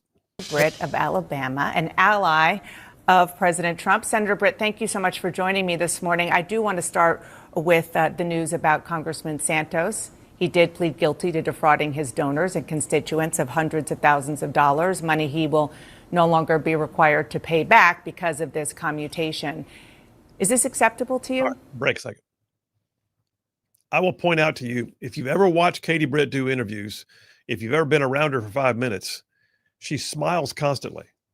And I mean, like she's a positive person. That's exactly what I was thinking. She's got a warm personality. Yeah. She's probably one of the best, what I call retail politics out there. She is already shooting laser beams at Dana Bash, and she has yet to smile once. Go ahead. Look, I'll let Congressman Santos speak for himself when he comes on your program next. What I appreciate is President Trump's commitment to the American people. Look, we saw obviously disarray under President Biden, and President Trump is actually making good on his promises to secure our border, to actually make sure that our economy starts working for American people. And we're also seeing him bring peace abroad. So I'm focused on the things that President Trump is focused on, and that is making sure that the government gets back up and running, and certainly look forward to making that happen soon. I do want to talk to you about all of those things, but real quick, no opinion on the commutation? Well, look, the President Trump has the opportunity and the ability to do this. I find it interesting, though, that we see more people focused on him, on Congressman Santos, than we did on Albrego Garcia, who actually, as we well know, trafficked humans across our country, and then has been accused of everything from beating his wife to being a member of a gang. And yet we see Democrats focused on this man. And so I think people need to go into focus about what really matters. And I think obviously getting criminal illegal aliens out of America is something we should all be able to get behind. And Abrego Garcia is going through the legal process now. Santos did go through that and pleaded guilty, and that's why he was in jail. Well, I certainly hope that him and others are held accountable. Okay, let's talk about the government shutdown. Okay, sorry for a second. First of all, good for her. She didn't let her get, and Dana Bash, as smug as she is, she was trying so hard to put her in her place, and she was having none of it. And again, if you're not able to see the live stream right now, and I encourage you to do that, you can go to our X or Root or Rumble or YouTube or our Facebook page or even on our website, rightside.media.org. You can see what you're also hearing sometimes right now on radio. So I will point out to you, Katie Britt has yet to smile. She has yet to look like she enjoys being there. She's there. She's doing what she's supposed to do. She goes where they ask questions, and it doesn't always have to be where she's like, with best friends, but she is not conveying that I'm just so happy to be here and let me try to fake it for you. No, and she put Dana Bash in her place. Now they're going to the government shutdown. Well, TDS is well at hand. So let's play it. In many states, people are beginning to see how much their health costs will rise if the expanded Obamacare subsidies expire. That's, of course, what Democrats have been warning about. 130,000 of your constituents in Alabama could lose their coverage. And your leader, the Senate Majority Leader John Thune, says he is willing to hold a vote to extend those subsidies if the government reopens. Would you vote to extend the subsidies? Look, first off, let's be honest about this. Democrats are playing politics. They are pandering to the far left because they're actually terrified of them. They're not working for the American people. Leader Thune has put a clean CR that has passed the House on the floor. This is something that Democrats voted for 13 times under President Biden to give us an opportunity to continue to do our work, the actual appropriations process, which you hear no Democrats talking about. When it comes to the ACA subsidies and these COVID era subsidies, look, you didn't hear them talking about that until days before they put it until the government was needed to be funded. And the bottom line on this is, when you look at the costs that are coming up in 2026, the vast majority of the costs that the American people are going to see, 80% of the raise in prices that they will see in Obamacare, has to do with a fundamentally flawed program, Dana. Look, from the very beginning, Obamacare was never affordable. You even saw the Washington Post say the Affordable Care Act was never affordable. So coming in 2010, they put in subsidies in 2014, then put them in again in COVID in 2021. And these subsidies that they are fighting for allow millionaires to be able to take advantage so that's of about them. So reform. you have people that have reached out. Wait, hold on one second, Dana. You have people who have reached out to our office who have maybe 2 homes in different places, and they are getting these subsidies. The All fact right, pause that it there. And I'll go ahead and tell you right now, because we're up against a break, that Dana Bash tries to interrupt, and she tries to get back to her narrative. And what I really appreciated was Katie Britt was not letting TDS take over. Katie Britt was not going to go down the road of saying, well, it's hard and we need to work together and do it. No, she went ahead and told her what she didn't want to hear, is that Affordable Care Act has never been affordable. And all these tax credits they're talking about, they were put in place because of COVID, and now millionaires get to take part in it. So why are we doing this continually? Why are we continuing to upfund and spend money on things that are not necessary? The fact is, she called it out. It's politics. That's all this is. It is pure D politics. And that's the only thing keeping our government shut down right now. I don't envy Katie Britt because she had a great time at the Bama game and had to wake up the next day and talk to Dana Bash. So I don't envy her. So maybe she was still getting over the cigar smoke. Maybe, yeah. Okay. All right, we're taking a break. We come right back. We're in TDS is Real. Phil Williams, Rightside Radio. Y'all stay tuned. We'll be right back. Tony did the little kickoff announcement saying, hey, we're creating a new rival league, and our top star is going to be Chris Jericho. That was a big surprise because he's a well-established name. Yeah. He wanted to host a rally outside of the Jaguar Stadium in Jacksonville in the parking lot, and he called me to host it and MC it. And I'm like, I'm a mortgage guy from Gunnersville. Why am I here? I'm like the Forrest Gump of wrestling, but I got to do it and jumped at the chance. That's what you are. You're the Forrest Gump of wrestling. I am. You don't even realize how much you've touched. You just keep on touching. I guess. You got any Dr. Pepper around here? Somewhere. Right? A box of chocolates. Just want to say this. Megan is not Jenny. I just need to get that on the record. Nothing like Jenny or Jenny. But maybe that makes Casio my Bubba. That's what it is. I like that. It's got to be. I like that. So let me ask you, you went from podcasting, so-called accidentally. Yeah. That grew into more and more podcasting. That's right. That grew into success with launching other podcasts, then StarCast. And you've also, oh, by the way, had a gig on Vice TV. Well, that was, again, wrestling related. Sure. But there's a fabulous show called Dark Side of the Ring. Right. And before it was launched, they invited Bruce and I into their studios in New York to do a screener of their very first episode, the pilot, you might call it, about Bruiser Brody. And we loved it. And so Bruce and Eric and everybody else I was working with, I sort of closed the gap and helped facilitate some of those guests. And I still do. If I have a number on someone they can't find, and just really believe in what Evan and Jason have been doing with that series. So during the pandemic, there was an appetite for more of that content.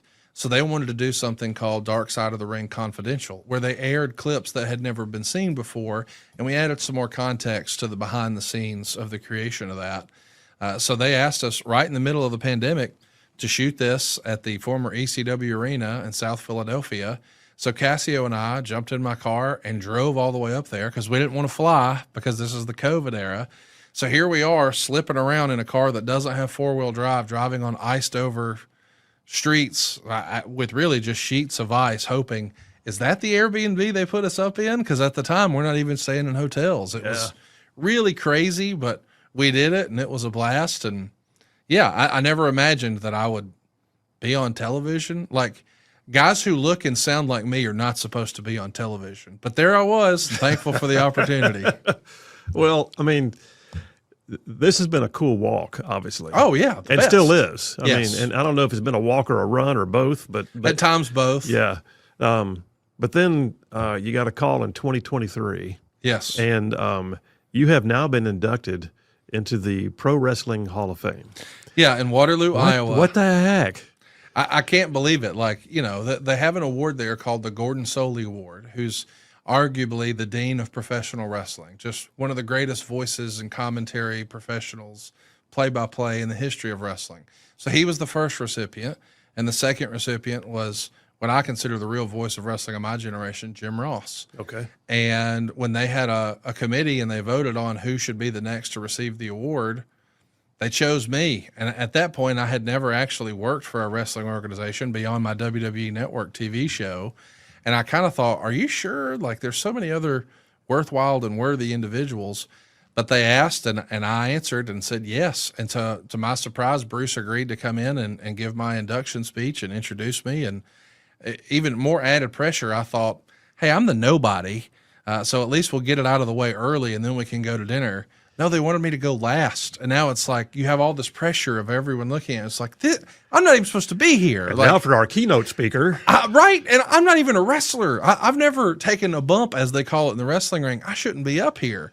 But I was very thankful and appreciative that last year I was able to nominate, and there was 100% unanimous votes for that Tony Schiavone. How about that? Went in the Hall of Fame, and that was his very first Hall of Fame. And he started broadcasting wrestling in '83. Wow. And to think I may have had a hand in nominating him to go into the Hall of Fame in 2024 was just surreal. So you're just very thankful. You're just gumping again. Gumping, man. You're just gumping the entire time. Gumping it. By the way, shout out to Waterloo, Iowa. It's the Thez and Tragos Hall of Fame, the Dan Gable Museum in Waterloo, Iowa. It's going down this July. I'll be there again.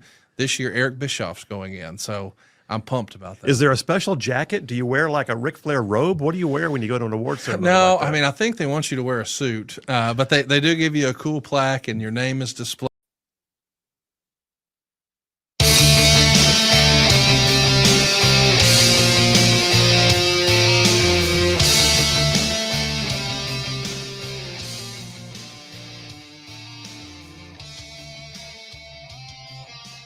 And we are back. Phil Williams, Rightside Radio, solid conservative and just plain right. Just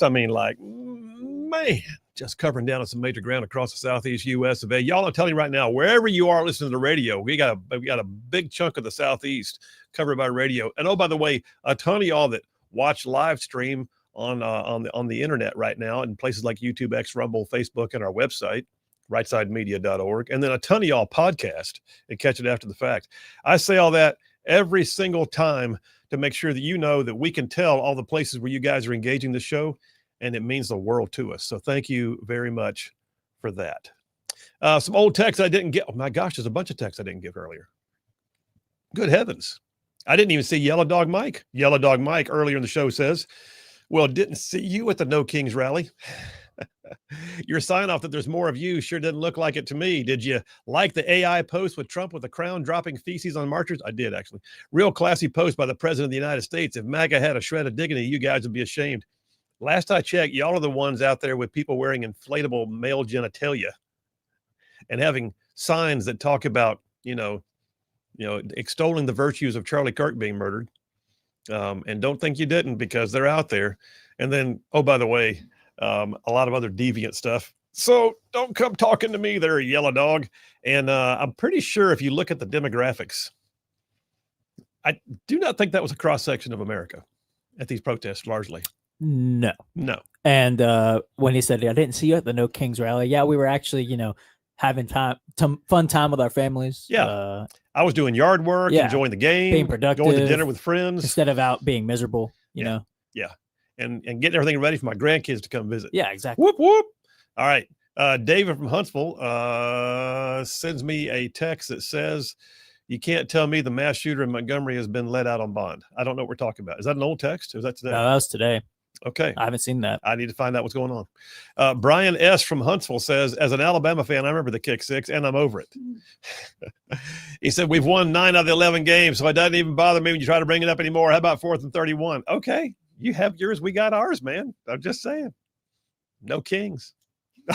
No Kings. Jerry from Decatur says, love your monologue, Phil. It reminded me of what Democrats' brand of democracy is to them. The freedom to know, believe, and do stupid. Therefore, all the anarchy. Thank you, Jerry. Appreciate you. Nick from Chattanooga says, also, don't forget when they changed the rules to give Hillary the nomination over the voters' choice, Bernie. That's exactly right. Oh, my word. Yes. Yeah. And Kamala getting the nomination without a single vote. Like, that seems a little bit queen-like to me. That was queenish. Yeah, queenish. She was feeling rather queenish that day. And I mean, Nancy Pelosi has been in office for how long? Like, it's kind of hypocritical from these people. Well, Bob from Decatur thinks that Rush Limbaugh would have blocked Kareem. Maybe so. So I know very many people that turn the radio off when he comes on. Okay, that's fine. You know what? I typically listen to him when he calls in and then disagree with him and we move on. Scott from Russellville says, I know you got to take Kareem's calls, but you completely lose me when you do. Okay, Scott, you don't, listen, Beth, I'm just telling you, man. The fact is, I am not scared to talk to him. Shane from Harvest says Kareem didn't go to any No Kings rally. He didn't. He admits it. He went home to eat. Mark from Red Bay says, okay, Kareem, 7 million people out of 350 million. That's a very small minority. John, everybody's diving in on Kareem here. John C. from Madison says, if Kareem is correct, it's about time the Democrats had a major protest without burning down anything. Kareem just loves to hear himself talk and never shuts up. Kareem, if Trump was a king, would he allow your stupid little protest to continue? Trump was president. He wouldn't have to worry about the government shutting down. Okay, there you go. Tom with all the kids says, Phil, you're a better man than I. How do people suffer the fools? Dude, it's the bottom line is I know I can shut off the mic whenever I wanted to. So, but we let it ride. I think I had a good time with that one too, by the way. Okay.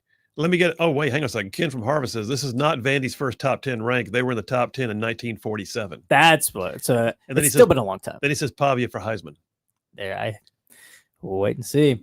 I listen, I don't want to say I'm a Doors fan, but I'm enjoying what I'm seeing. I can enjoy it now that we beat them this year.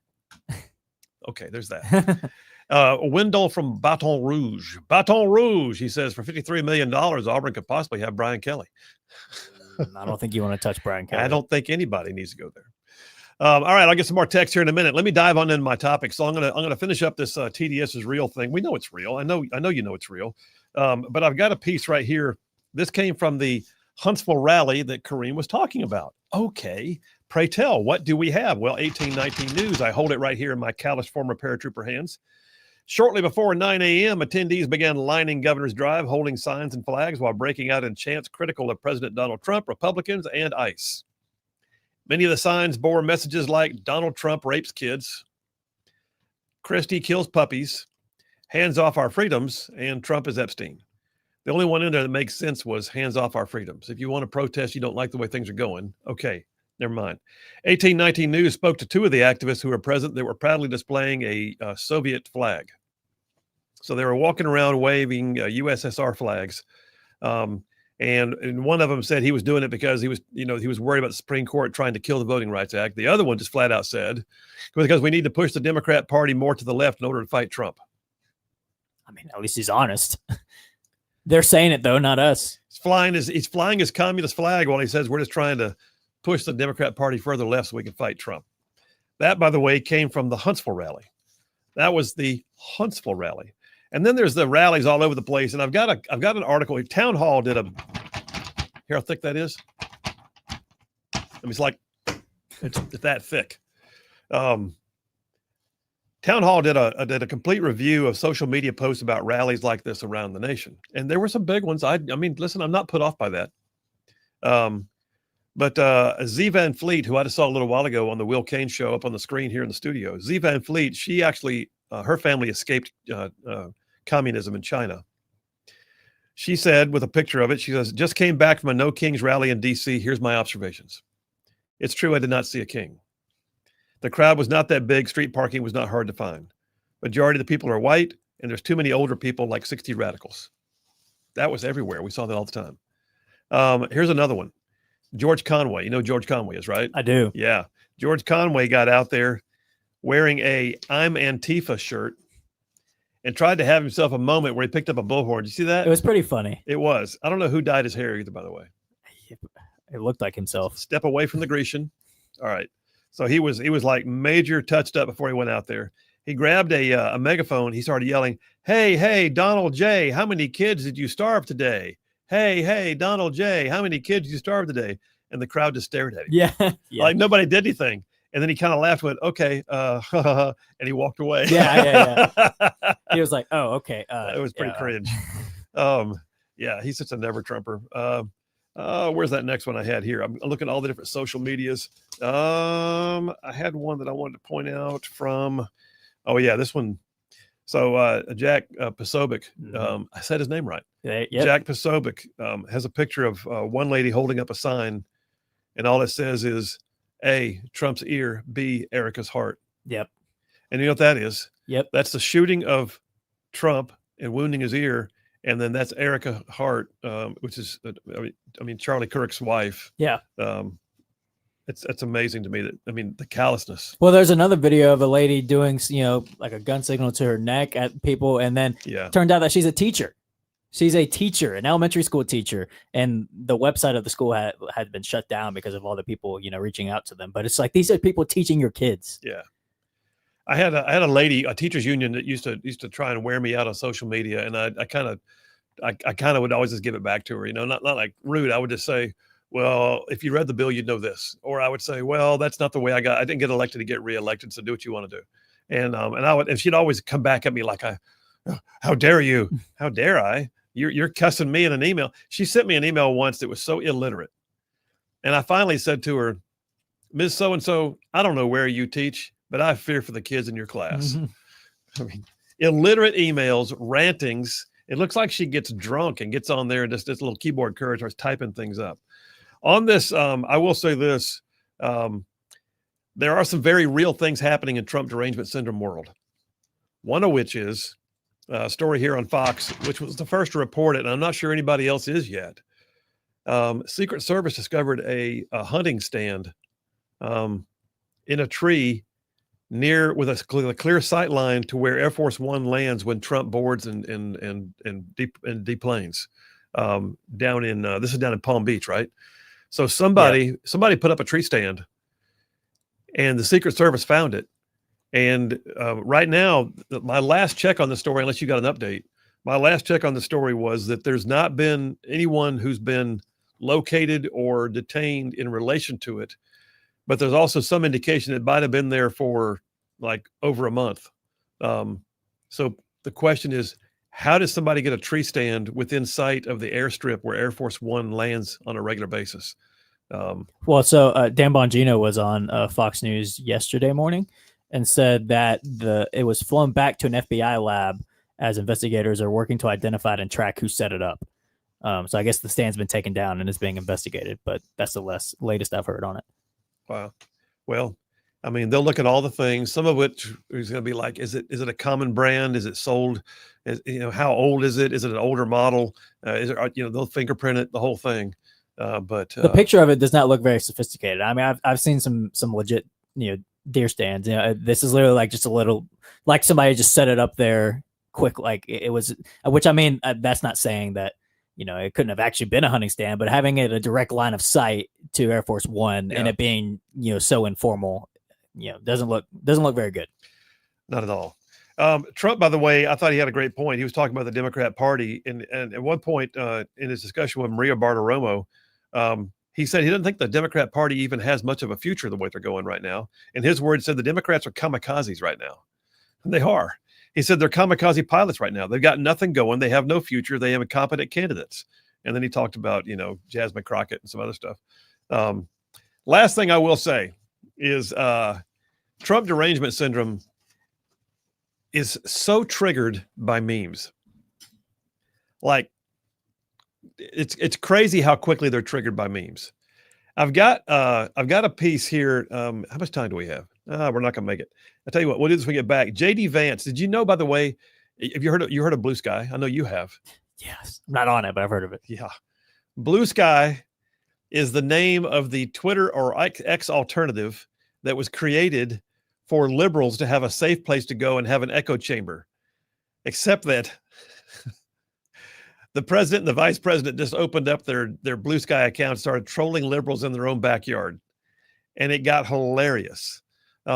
Things are being done now on Blue Sky just for the sole purpose of pressing the buttons that makes TDS jump.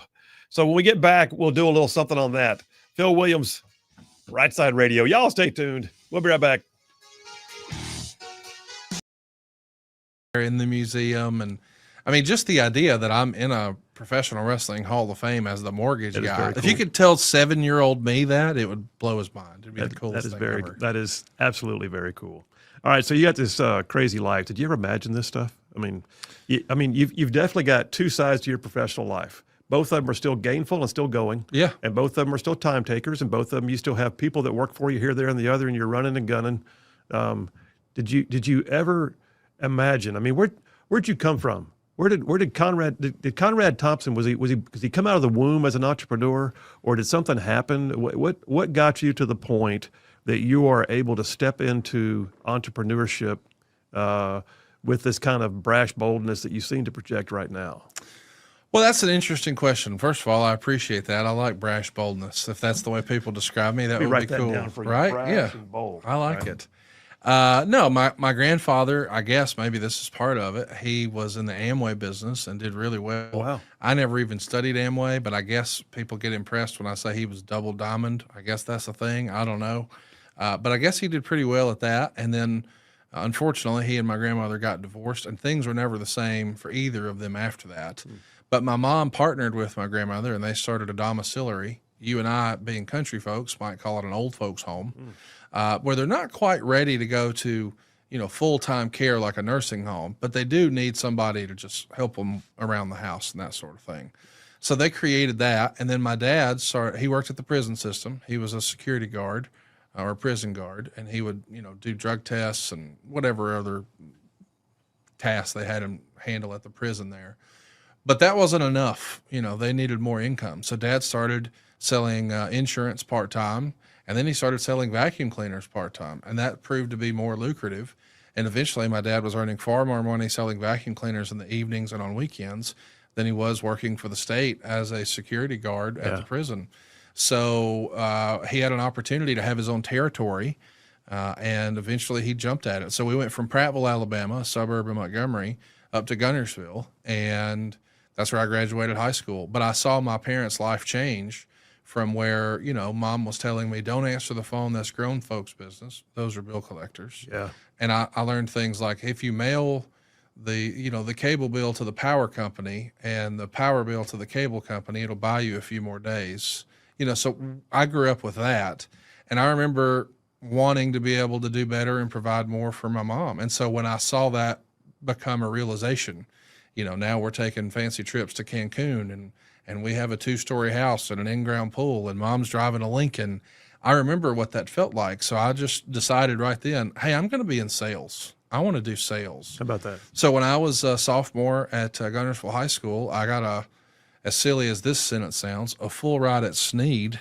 But Sneed State Community College had a program called the Ambassador Program, and if you were chosen to be one of the Marshall County ambassadors through a series of testing and interviews and things like that, they would allow you to go to Sneed. So I did that, and in 2000, Van Scott, who was my business professor, and I had so many classes with him, he said something along the lines of, now, folks, if you keep your nose clean and you keep your head down, some of you in this room could earn up to $35,000 a year. Which sounded like money.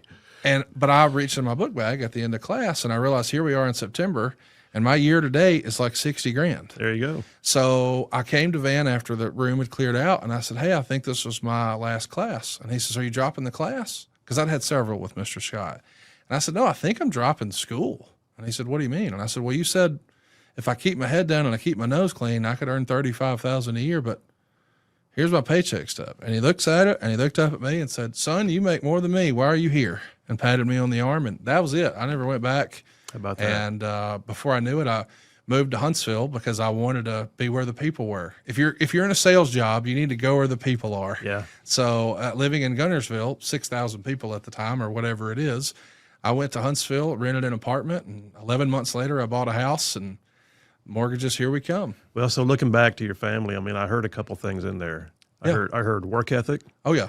I heard my pastor said just last Sunday, actually, he said, if we don't quit, we win. That's right. And there was a bit of that mixed in there. Oh, yeah. More than work ethic, it sounded like there was also a tenacious effort to not quit.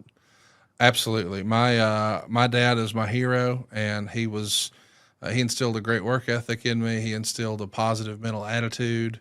You know, I feel bad for folks who grew up in a household that just breeds negativity. That's not the household I grew up in. Yeah. You know, my parents were just drilling into me that I could do anything I wanted. My mom painted a vision for me that one day I'd have Rolls Royces and live behind gates and all this crazy stuff. And then later, you know, as a teenager, Ric Flair did promos on TBS that I was watching on a VHS tape. I'm watching it in 97, but he said it in 87.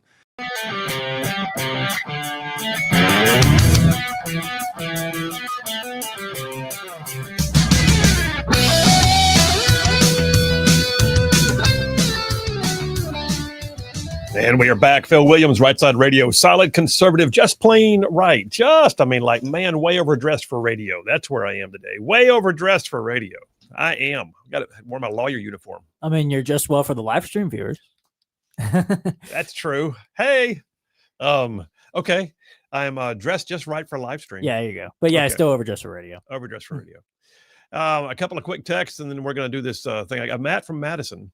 So did you hear or address the attempted plan for a mass shooting? No, I have not.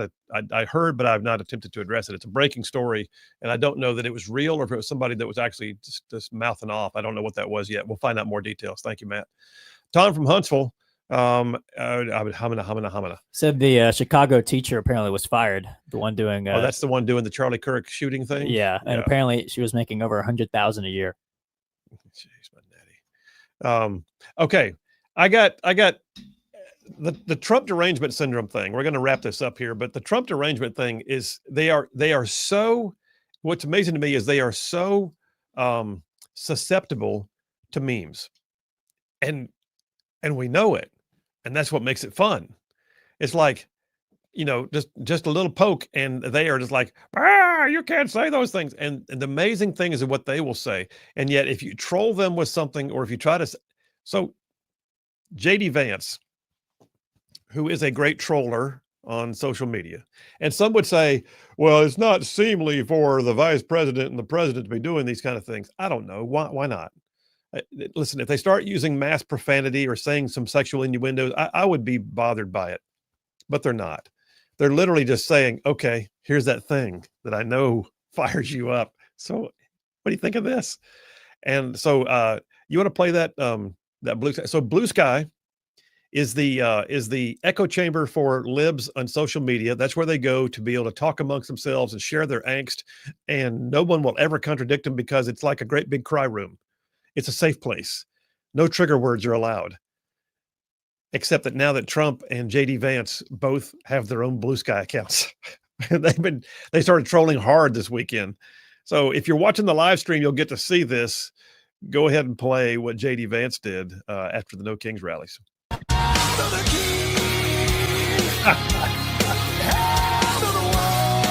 It's a video of Trump putting on a crown, holding a sword. By the way, AI is a little scary. Who's that look at it? And then it has Nancy Pelosi kneeling. JD Vance's address on Blue Sky posted this video, and it's epic funny. The other one, though, that got people all wound up was Trump's Blue Sky account posted a video, AI generated video of him flying a jet fighter over and basically dropping a whole load of turdage, a whole load of crap on No Kings protesters. And they're like, how can he do this? Why would he do it? We don't have that video, do we? I mean, I can get it very quickly if you wanted to. Yeah, I don't know if we have. But then I saw one Harry Sisson gets on. Oh my gosh, Harry Sisson. What? Listen, bless his heart. So let's go there. I'll just go ahead and say, Harry Sisson, bless his heart. That's accurate. So Harry Sisson he's like, somebody asked the president of the United States of America why he did a video showing him dropping feces on my head. And I replied back, because he heard it was a main staple of your diet. And that's a supply drop. If they didn't have such a visceral reaction, like, that's just what fuels it. If they could let it roll, if they could be mature, that's the thing. If they could be mature, but that's asking a lot. Exactly. So anyway, the bottom line is, y'all, TDS is real. And President Trump even acknowledges it now. The other day with Marina Bartiromo, he said, I used to think this TDS thing was like kind of a joke. I'd make fun of it. And now I realize this stuff's real. These people got a bad case of it. It's a mess. Here's an idea. Democrat Party, you guys have got to become more mature.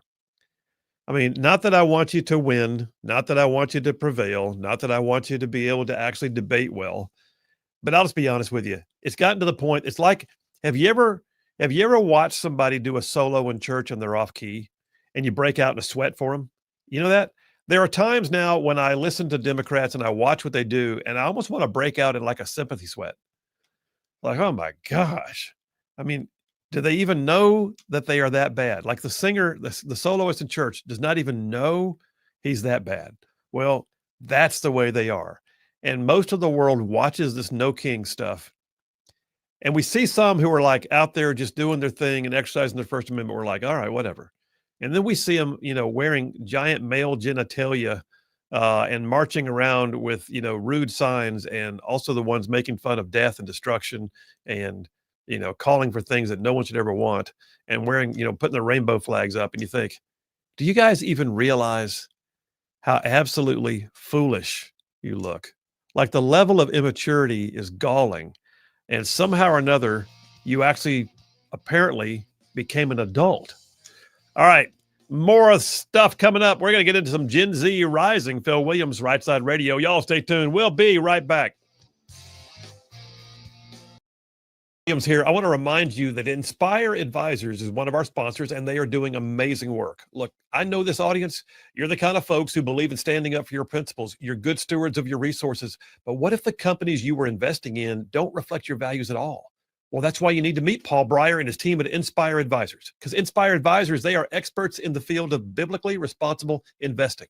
They can help you grow your bottom line while also be proud of what companies you're investing in.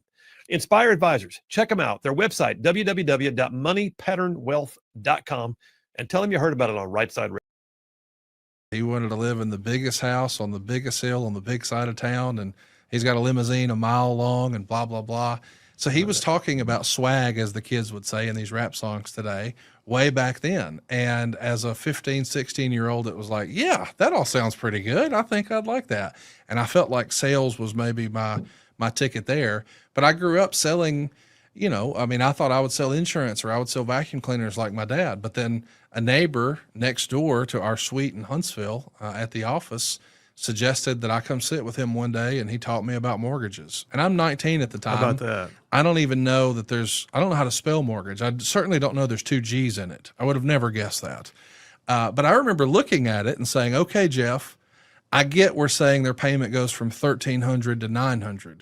But if their payment goes down $400, how do we make money? Because as a salesperson, I was used to, think of like the car scenario. If you go buy a new car, you're going to get a new payment. So I'm just thinking, wait a minute, we're not charging them more, we're charging them less. Where's the margin for us? I couldn't wrap my head around it. But once I realized, oh no, it's based on the loan value. So you're making your commission on their $300,000 mortgage. Well, as a guy who had been thinking about selling $1,500 vacuum cleaners and making a commission on that, it was like, oh, this this could be quite lucrative.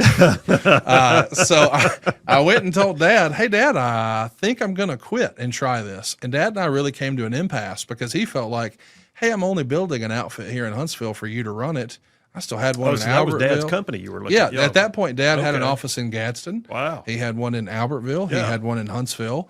And I was kind of running the Huntsville one, but I was like, Dad, this is another level.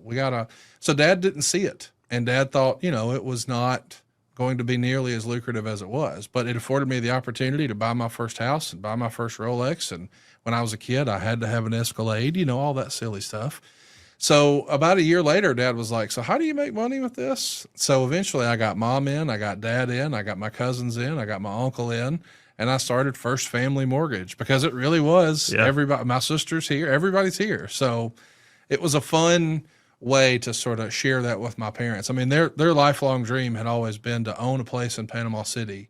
And as I'm sitting here with you today, I can say they did it. And it was because of the mortgage business. So it's all been a positive, really fun story, man. How about that? That is way cool. Well, listen, so all these different parts of your life. Yeah.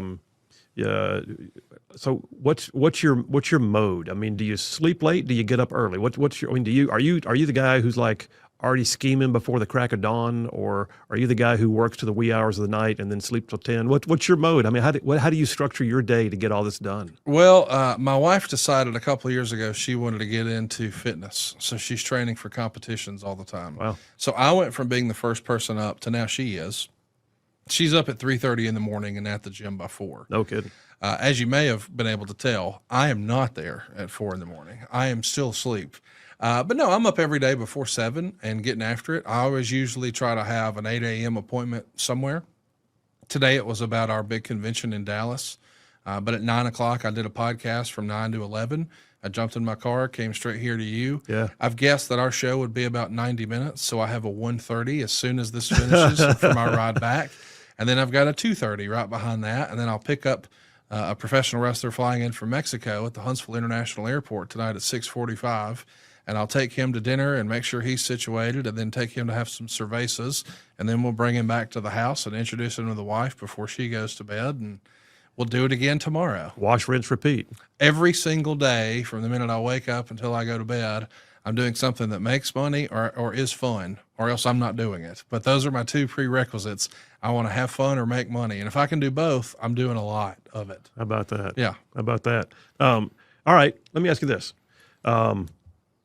Let's get into other stuff. So sure. You did, Mrs. Thompson used to be a Flair. Yes. All right. You met Ric Flair. You told me the story. Y'all were drinking buddies and all that kind of stuff. Mm-hmm. But then you started doing a podcast together. So I'm sure that not only did you get to know him, but then you really got to work with him as well to some degree. So he's one of the legends of the world of pro wrestling. Yes. What's your craziest Ric Flair story?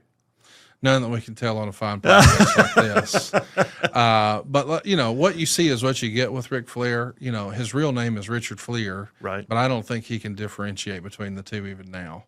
I mean, it's wild, the boldness and the brashness, as you would say, that people have. I remember walking through the Atlanta airport with him once, and a guy just pops up out of nowhere and puts his cheek against his as we're walking through the concourse, and holds his phone up. Like, people are taking selfies with their cheek against him. Like not even speaking to him like he's a human being. Like it's a statue somewhere. It's just surreal. But I've seen a lot of that. And sometimes, depending on the mood he's in, it's less than favorable for them. But he's always got plenty of time if you're a veteran, if you're a child, if you're a special needs individual, or if you're an attractive woman, you got a shot at having a good conversation with him. If you look like me or Butters, you probably need to keep it moving. I did see, though, some interview with you where you said that you found one of Ric Flair's robes on an online auction or something like that. Oh, yeah. So you saw. And you got it. Yes. I've had several robes through the years. I was collecting these robes before I knew Rick, No but kidding. I knew they were investment vehicles. Let me explain. If you're not familiar with pro wrestling, he used to come to the ring in something that looks like Elvis Presley or Liberace would wear it. More like Liberace, I would There say, you go. But you remember like the jumpsuits that yeah. Elvis wore with all the sequins everywhere and the crazy designs. Well, Flair did that, and he thought it was a big part of the presentation, and that actually went back to Gorgeous George. Gorgeous George is kind of the innovator of that. Yeah. And even Muhammad Ali would say he borrowed from Gorgeous George's rap. It was all just about promotion. So Flair became, I guess, the second nature boy behind Buddy Rogers, and started putting that, on some sequins on a robe, and they got more ornate and more fancy.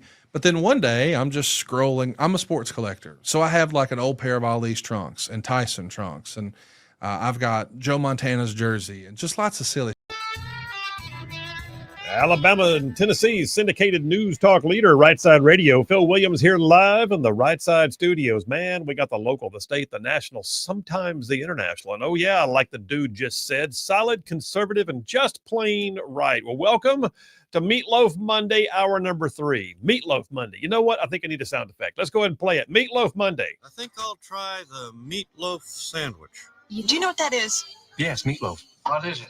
I'm only asking in case I have to describe it later to a doctor. Look, it's nutritious. It's delicious. Made out of meat. Add ketchup if you want. I couldn't care less. Good. That's just good stuff. All right, Meatloaf Monday, third hour, ruffians. Listen, let's talk about some stuff here. I got to give you a couple of quick news stories that have just broken here, like while we're on the air. First of all, breaking the Ninth Circuit Court of Appeals, which, by the way, for those who don't know, the Ninth Circuit, which is out west, California, Oregon, Washington State, I believe, the Ninth Circuit is notoriously liberal. It is hard to get anything conservative out of the Ninth Circuit. That's why when liberals lose at the Ninth Circuit, they freak out because they're like, wait a minute, what just happened? So we got a breaking news story. The Ninth Circuit just issued an order saying that contrary to a lower court's injunction, that President Trump can deploy the National Guard to Portland, Oregon. Can I have some applause for that, please? That is huge. Said, we conclude that it is likely that the president lawfully exercised his statutory authority under 10 U.S.C. section 12406. We thus conclude that defendants are likely to succeed on the merits of their appeal. The president has broad discretion to determine when and where to deploy the guard. That does not make him a king. It makes him constitutionally bound. All right, so that's a huge story, and I think it could have implications in other places. So if one of the more liberal circuits has now said the president does have at the appellate level, has now said that the Trump administration does have the right to deploy the National Guard to engage the issue of civil unrest in communities, then you have to wonder, okay, so what about Chicago? Are we going to see that? What about San Francisco, where we're already told they're going next? What about Montgomery, Alabama? You have to wonder. Memphis. So end result is this. We just got a good ruling out of the Ninth Circuit. President Trump does have authority to deploy the National Guard to Portland, Oregon, and rightfully so, because Portland is a freaking mess. It is absolutely anarchy in some parts of downtown Portland. So there's that one. Other breaking story that I don't know much about, except that one of the vendors that does some things for Rightside, I'll just tell you right now, said, I'm sorry, we can't get that done today because all of our cloud-based systems are down. Like, what does that even mean? Cloud-based systems? Why? What's that? Okay, this is apparently a big deal. I mean, I know what cloud-based systems are. I'm sorry. Let me rephrase. I didn't know why it would apply to me. Well, I'm looking right now on the screen. Breaking story is Amazon, which is one of the larger hosts of cloud-based apps. Its systems went down today, which caused massive outages across all kinds of business and service and even social media apps left and right. They say they are largely back online. But if you were a business that was using a cloud-based app or cloud-based system of some kind, then you may have experienced an outage today. And that's a breaking story. By the way, that's a clear indication of the fact that the world is moving. I mean, paper and pen is just, I get it. It's archaic. But when you see a massive outage like this, you realize how reliant we are upon technology. And then there was one more story that while I was doing those two, JP was looking up. The Atlanta airport had a situation today. What's the scoop on that, JP? So a man named Billy Joe Cagle was arrested at the Atlanta airport today because apparently he went on a live stream and said that he was going to the airport to shoot it up. What? And his family actually saw the live stream and alerted the Cartersville police and said that he wasn't himself armed when he was in the airport and got arrested, but he had an AR-15 in his car. And apparently when he was in the airport, he was very interested in a very backed up line in a TSA check-in area. So they are calling this a tragedy averted. So, wow.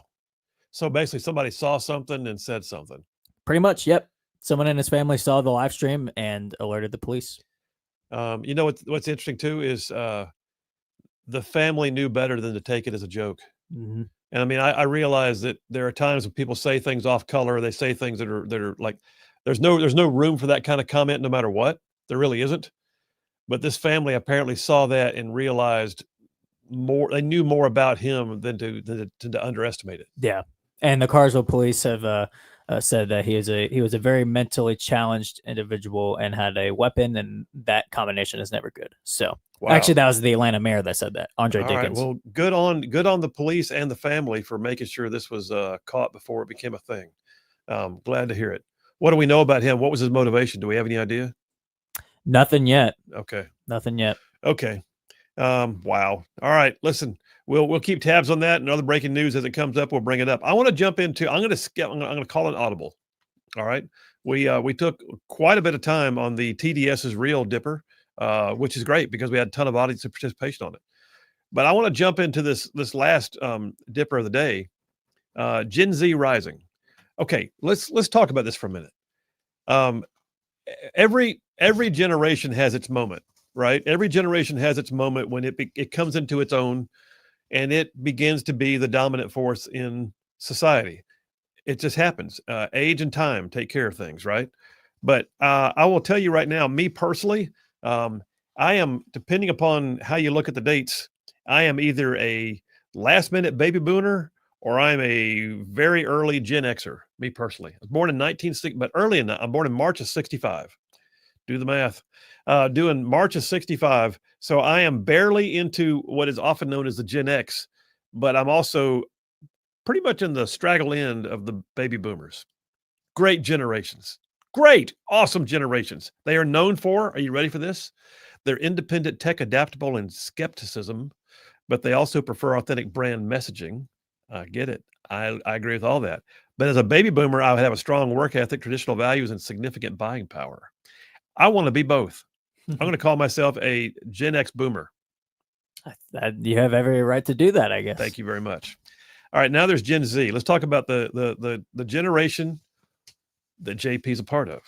All right, so the generation known as Gen Z, and I've got this first article, by the way. You'll hear some trends in this. I pulled this off of a group called eMarketer.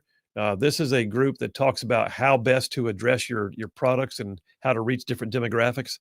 eMarketer.com has a piece that came out earlier this year, and it's called Gen Z: What Marketers Need to Know About This Generation. So it's fact-based, but it's also it's slanted towards marketing. But here you go. Gen Z, born between 97 and 2012.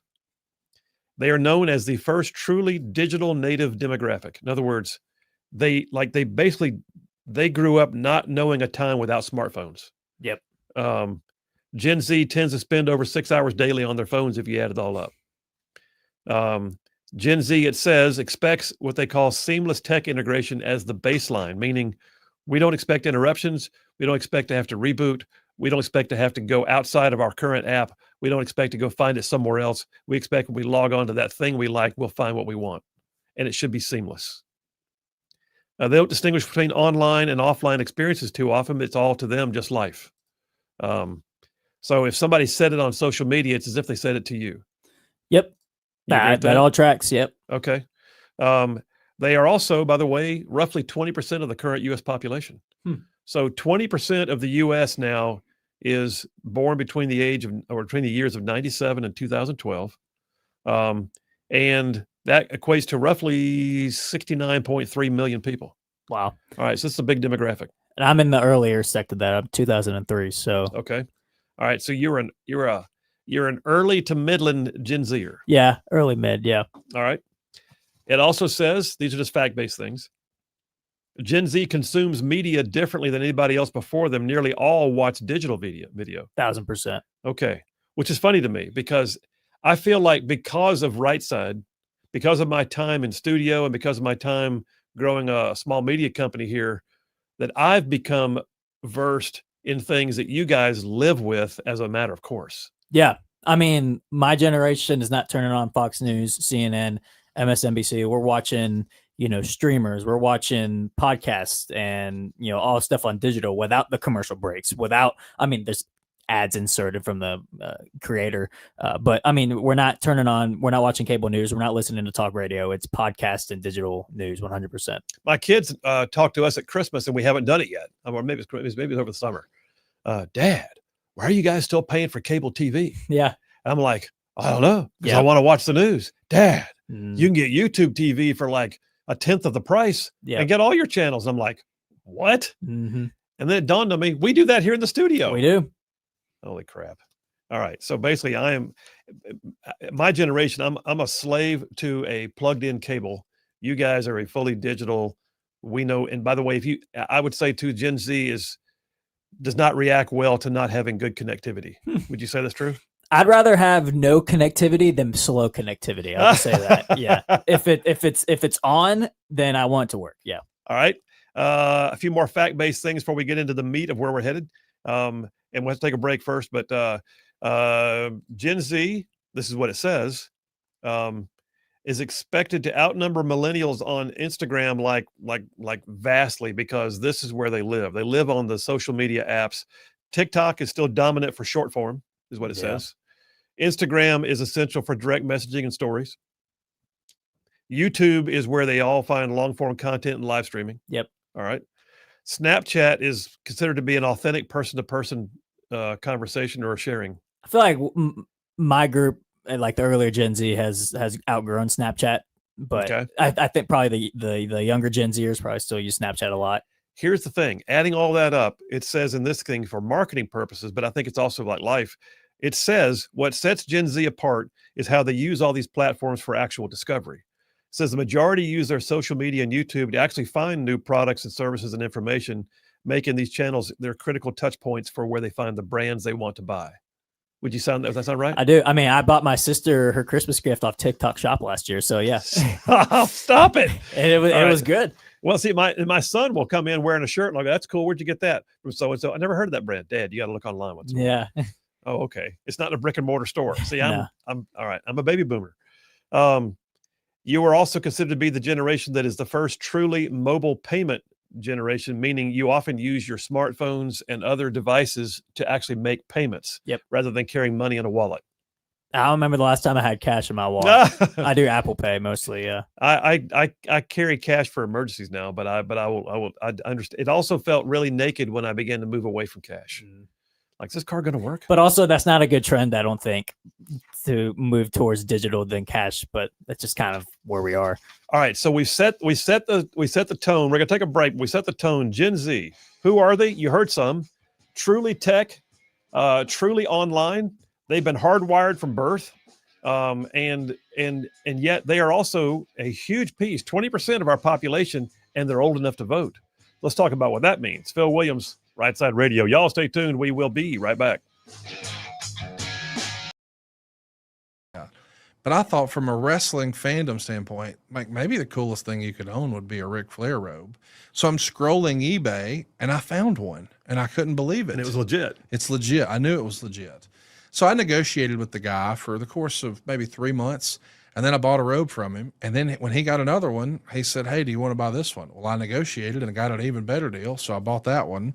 So through the years, I've probably had 12 different ones, but there was one that always eluded me. One that was my really first impression of Rick is when he first came to the WWF in 1991. He showed up in a black robe with white feathers and it had silver butterflies on it. And it was on the cover of Pro Wrestling Illustrated. It was on the cover of the WWF magazine. And he wore it to the ring at the Royal Rumble in 1992. Yeah. And hardcore wrestling fans would say that's the greatest Rumble of all time. It had the most legends. The winner became the champion. And Flair became the first guy to ever win the WWF title and the NWA title. It was a big deal. It would be like if all of a sudden, Babe Ruth, wasn't with the Yankees and now he's with the Red Sox sort of thing. It's like, oh my gosh, this is a big deal. And that robe, nobody could find for years and years and years. Had Rick sold it? Had it been stolen? Nobody knew. Oh, wow. Now, Flair had a bunch of robes stolen from locker rooms and dressing rooms and airports. All he knew, and even ex-wives.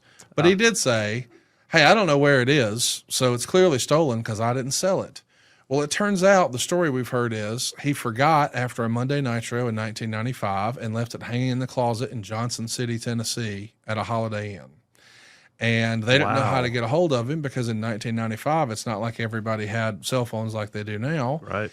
So somebody just kept it. Well, while they were filming Most Wanted Treasures for A&E, which is a WWE program, they found it. Well, it turns out the guy who wound up seeing the auction on eBay, he actually had a program set up to track when anything Ric Flair related was listed, because he had found some interesting things through the years that way. So the dude had his own algorithm for searching Ric Flair stuff. He did. Wow. And he found this robe before anybody, and he bought it dirt cheap relative to its value.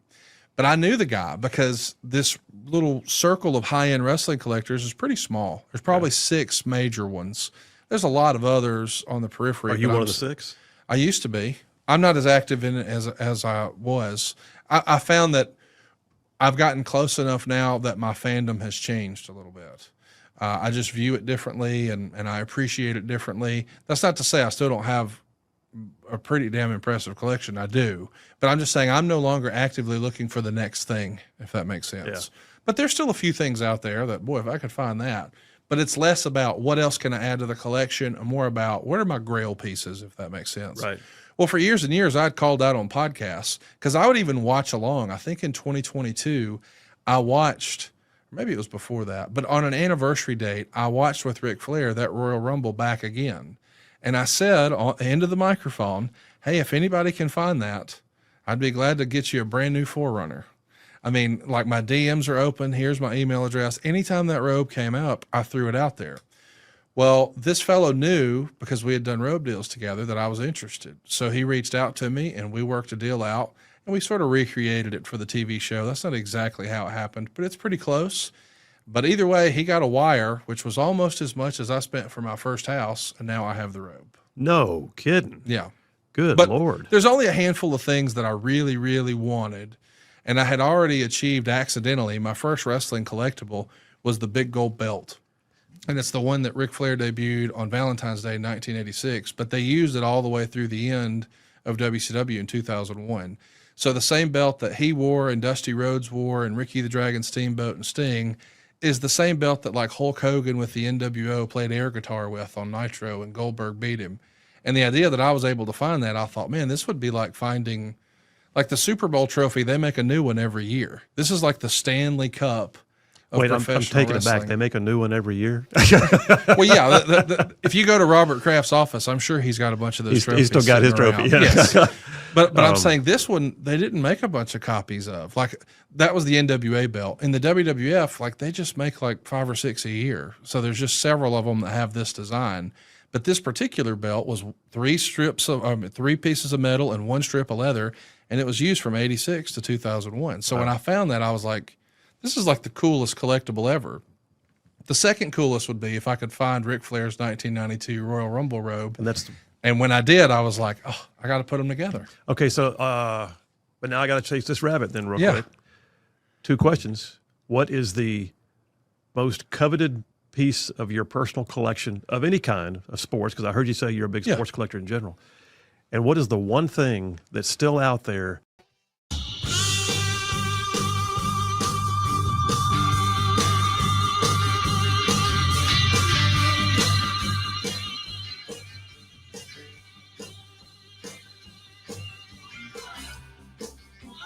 And we are back. Phil Williams, Rightside Radio, solid, conservative, just plain right. Just saving the world one soundbite at a time. All right, I'll tell you who else might save the world is Gen Z. I will go ahead and be the graybeard in the room right now and say that I take heart when I see, like, for instance, you, JP, when I see my own kids who grew up strong and love the Lord and are conservative. And I feel like the next generation has actually got a lot of promise. I don't feel like I got to stay. You know what bugs me is when I see people like Nancy Pelosi, Chuck Schumer, Mitch McConnell, even as a Republican, who won't leave office because it's like they don't trust that the next generation might have somebody good who can come along and run the show. Well, they think they're God. Well, they do that. That's the basis of why. Yeah. But that being said, there's a real trend right now that I like. According to some of what I'm reading, it's not just like me sitting in studio with you and going, "Oh, good, there's a young conservative." You're. I won't say you're unique in all the world because apparently there's more of you. Yeah, there is. I can tell you that. All right, so I got a piece. I got several here. Daily Signal had a piece that came out actually yesterday. What Democrats are missing in trying to recapture young people, and it points out that 4 years ago, it says you would not have seen this many young people psyched about doing voting in the office because the midterms are coming up. But a lot of things have changed, it says, including some profound cultural changes. Things like Trump getting U.S. Steel saved in some places that saved jobs. Others was actually Charlie Kirk's murder. And he talks about this one student who said the death of Charlie Kirk is something that we look at as being a galvanizing moment. Oh, for sure. Watershed moment. I think that is what kind of woke up a lot of my generation. My generation, I feel like, was getting a lot more, clued into what was going on politically. But I think that was kind of like a whoa and opened our eyes and said, well, we have no choice but to get engaged because people like Charlie Kirk are literally getting shot because of what they believe. So I think it just kind of woke up my generation to the importance of what we're living in. Well, and I mean, I've known you all your life, but you and I have been working together side by side now for a year. Mm-hmm. And after Charlie Kirk's shooting was the first time you looked at me and said, "I'd like to do the monologue tomorrow." Yep. And that was huge. Mm-hmm. And it was a real indication to me that it was a pretty powerful moment for you. It was, for sure. Shook me up.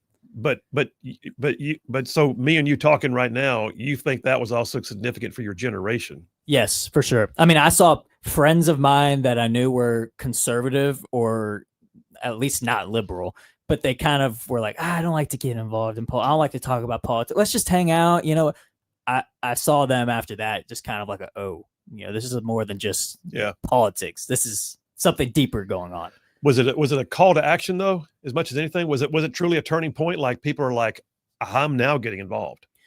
Yes. I mean, we saw the numbers, like hundreds of thousands of new TPUSA chapters, being applied to it at high schools, colleges. So yeah, I think it was a turning point. Ironically, yeah. This article in Daily Signal talks about how Democrats are doing everything they can to try and recoup, but they're losing your generation in many ways.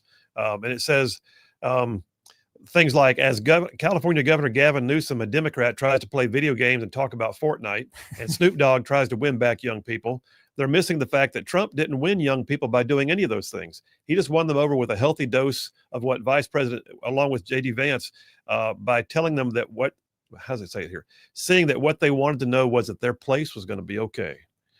Basically gave them assurances and expressed confidence in who they are, as opposed to trying to identify and be buddies. All right, we come back. It's not just that, though. It's not just politics. It's not just whether or not the left is doing it well or the right's got a better message. It's also about what's happening within that generation. I've got articles that say that what we're watching is a great awakening, and it's coming out of Gen Z. Phil Williams, Rightside Radio. My God, you haven't found it yet, but you're gonna. That's easy. The Big Gold Belt's number one. All right. That's not close. I've been offered six figures for is it it hanging multiple on a wall times. in a shadow box, or is it locked in a safe deposit box? WWE has it right now. They just had No kidding. WrestleMania, and they wanted to display it. They put Lex Luger in the Hall of Fame finally, and that's a belt that he famously beat on the 100th Nitro. You are Forrest Gump. Yeah. This is crazy. So he called, the archivist from WWE called and said, "Can I borrow the belt?" And I said, "Absolutely. We've done it a dozen times before." Yeah. So they have it right now, so it's on loan. Okay. But normally, it's at my house. So what have you not found? What is the one thing? I haven't found? What is the thing that if you could track it down? The WrestleMania 4 or 5 or 6 Winged Eagle Championship, the world title that was worn by Hulk Hogan, the Ultimate Warrior, or the Macho Man. The reason I'm specific about those three is they were dual plated, so it was nickel and gold. Starting at WrestleMania 6, every belt after that and through WrestleMania 14 was like all gold. But the look of that one, because that's when I really fell in love, was WrestleMania 5. The first WrestleMania I saw was on a double tape VHS at my grandfather's house once upon a time, we used to go to like movie gallery. Remember those days? Man, yeah. And so that's what my parents did. They were like, hey, this is a double tape set. This will be a heck of a babysitter for our 7-year-old annoying son. So I got to watch WrestleMania 4 and fell in love with pro wrestling. I had never seen it before. I was a G.I. Joe He-Man guy. So now to be able to see this was like, this is like a real life cartoon. I'm in. So if I could have the world title that one of those guys held when I first fell in love with wrestling, that would be it. But I've never found one person who has one or can even say they've seen it. So it's still out there somewhere, but I'll find it eventually. Time's on my side. Can you find me the glasses that Roddy Piper wore in the movie They're Here? And that shows him where the aliens They are. live. They live. That's Yes. right. They live. I might sorry. be able to find that. No, seriously, there is a niche collector. I know 2 people who would know where that is. No kidding. Yeah. The Underground Railroad of wrestling collectibles. Here I am as the Forrest Gump of that too. All right, let me ask you a couple quick questions about your knowledge of the wrestling industry, shall we say? Sure. Massive stage events. Has there ever been a time, because I like we had the thing with John Cena just had the big event, right? Yep, WrestleMania. It's like his closing, like the closure of his career, correct? He's announced this is his farewell tour. His last day in the professional wrestling business will be December 31st, 2025. What I've seen as a casual observer, and that's where I am. I'm a casual observer. But what I've seen as a casual observer is they weave storylines, and the storylines have sometimes a beginning and an end, but at the very least, the fans know what the storyline is, or they're given the trailer that tells them why there may be more coming. Yes. That being said, is there ever been, in your study of the history, has there been one where like they never got closure? Like something happened and that character, if you will, never got the actual. All right, so what would you bring closure to if you could? Like I know you organize events.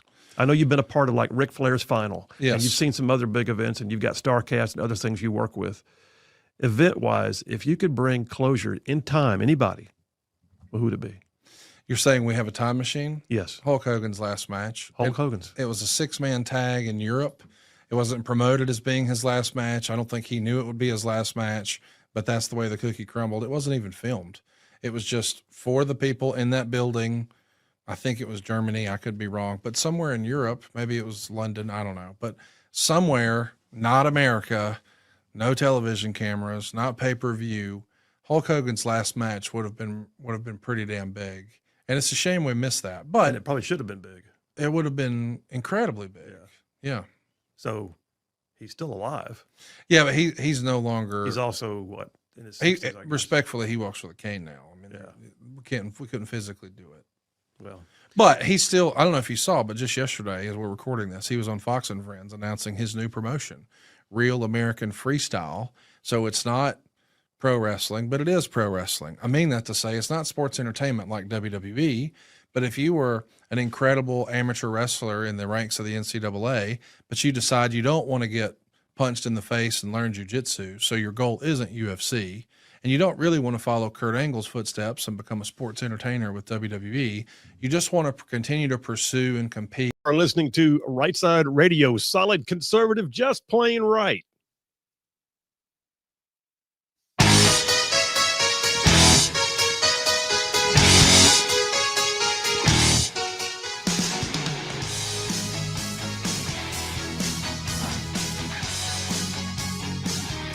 And we are back. Phil Williams, Rightside Radio, solid conservative, just plain right. Just covering down on some major ground across the southeast U.S. of A. Yes, indeed, y'all, the radio footprint is big. We got a lot of people listening to radio in places like Chattanooga, Huntsville, down yonder in Auburn, and all around the region. And then, oh, by the way, there's a ton of y'all that live stream the show. Thank you very much for that. Go into places like YouTube and X and Rumble and Facebook. And, oh, by the way, our website, rightsidemedia.org. Check that out. But then there's a ton of y'all that podcast the show after the fact, too. Listen, bottom line is this. Wherever you catch this show, thank you very much for doing so. You're the reason why we get on the mic every day. You're the reason why this show even exists. So you're much appreciated. JP, before we get back to the topic, I got to tell you, pretty funny here. Congressman Greg Steube, who is a congressman from Florida, he just posted a meme. So Florida is now in the coaching search. Yeah, and he's got a meme picture of Marco Rubio on the sidelines wearing a Gator shirt and a headset, coaching. He says all he says is, "Hear me out." Yeah. Well, I saw some some troll account tweeted that Florida is highly interested in going after Nick Saban for his new coaching position, and then Ron DeSantis retweeted it and said, "Yeah, and I'm highly interested in winning the lottery." I'm pretty sure Miss Terry would have a thing to say about that. Yeah, just a thing or two. Yeah. All right, let's get back to the Gen Z thing. So, Gen Z, the generation that was born between the years of 1997 and 2012, the true first digital generation. So far, nothing I've said has offended you. So apparently, we're tracking right now. Yeah, it's all correct. Okay. Here's the other thing. Right now, I got two articles. One came from Deseret. One came from just a local Ion Jacksonville but Ion Jacksonville actually wrote an opinion piece about a New York Times article that came out. New York Times was a little bit alarmist. New York Times is concerned about why so many Gen Zers are being drawn to conservative Christianity. Oh, God forbid. It's like, that can't happen. Yeah. So the piece from, let's see which one I want first. Politics. I'll do faith. So the piece from the New York Times was actually titled "Why So Many Gen Zers Are Drawn to Conservative Christianity," and it says, in part, it said, the aftermath of COVID. A sizable minority of Gen Zers began to find their answers in conservative Christianity, fueling both a religious and political revival among young Americans. They bring a new attitude to the combination of faith and politics, and many see politics as also a matter of spiritual warfare against demonic forces. Yes. So you agree with that? 100%. Yes. And I think, like I said last segment, I think instances like the Charlie Kirk thing are something that makes our generation realize that. Like, it's not just talking about tax policy and we disagree on this or that. The amount of, trans ideology and just woke ideology across the board, abortion being so, rampant and the younger generations, I think it's caused the conservatives of my generation to think this is a lot more than politics. It is spiritual, 100%. Okay. And it even says on here, apparently the author, who was rather alarmed by this, the piece I got from Ion Jacksonville was making fun of the author for saying these things in an alarmist sense, right? Mm-hmm. But that author for the New York Times said many of these young Christians have now turned to conservative politics, a near seamless mix of Christian faith and the MAGA message. Christian nationalism. That's what it sounds like. But I mean, does that feel like? Well, I tell you what. Let me give you a description. It says here, right now, within your generation, it says young male churchgoers are outpacing young female churchgoers in weekly attendance. Does that sound right? It does, unfortunately, yeah. Well, unfortunately, from the sense of, I do think the female population of Gen Z is still really into the woke, but I'd say male Gen Z, yeah, I think that tracks. So you think male Gen Z is on the rise quicker? I think it is on quicker for sure. I mean, obviously, not all the female population of Gen Z is woke, but I do think the male population of Gen Z is much quicker coming to the church. Yeah. Now, I mean, there's definitely a liberal side to Gen Z also. Yes, for sure. Okay. And it's a lot more polarized than I think earlier or other generations. Interesting. Mm-hmm. More polarized. And do you feel like they are like, all right, when you see a Gen Z lib, like when I picture you seem to have a hopeful worldview, like your conservative Christian ideology appears to me to have a hope for, as opposed to a woe is me. Yes. All right. What do you see in Gen Z lib? Are they hope for, or are they woe is me? Oh, very much woe is me. Victimhood. Everything's against me. Victimhood. And that is why they resort to, drugs, resort to transgenderism. Like the non-binary pronoun thing is like them trying to grab a sense of control, because I've seen it firsthand of they're sad and they are in a really bad place. So that is something I can control. I can control what you call me, pronoun wise. I can change my name. I can change my gender, which you really can't. And I think that is just a sign of they're struggling. But my optimism is from the fact that I think the tide is turning big time. Okay. Like my generation in 2020, a lot different than what it looks like now. I think right now it's a lot more hopeful and people coming to their senses.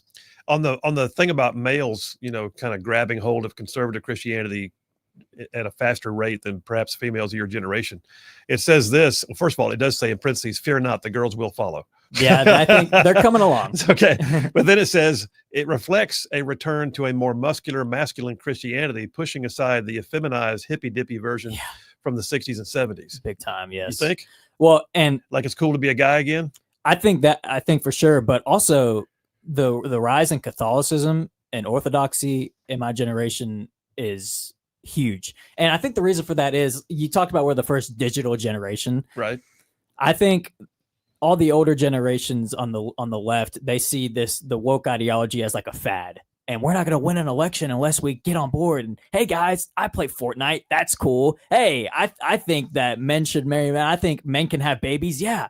But my generation that grew up with that has been just bombarded with it. And I think we're scarred to a certain extent because we were just indoctrinated to a certain extent through the digital generation. And I think we're like, no, actually, this is not fulfilling and this is not good, actually. And we want to go back to what is traditional, what is good, and what is true. And I think that's why, the Catholic and Orthodox Church, that thousands of years old, it's based like in truth, and it's survived the test of time. Charlie Kirk talked about this a lot, about why they're going back to the Catholic Church, because it's not, a lot of Protestant, I mean, I'm Protestant, but a lot of the Protestant church is into the woke, stuff as well. The Catholic Church, I mean, we see the Pope has said some stuff, but across the board, it is traditional, it is true, and it's based in what has been true for thousands of years. Okay, so let me ask you about that, though, because one of the articles, and I've forgotten where it was in my place here, talked about the rise of non-denominational evangelical churches, but they're very digitally tuned. Yeah.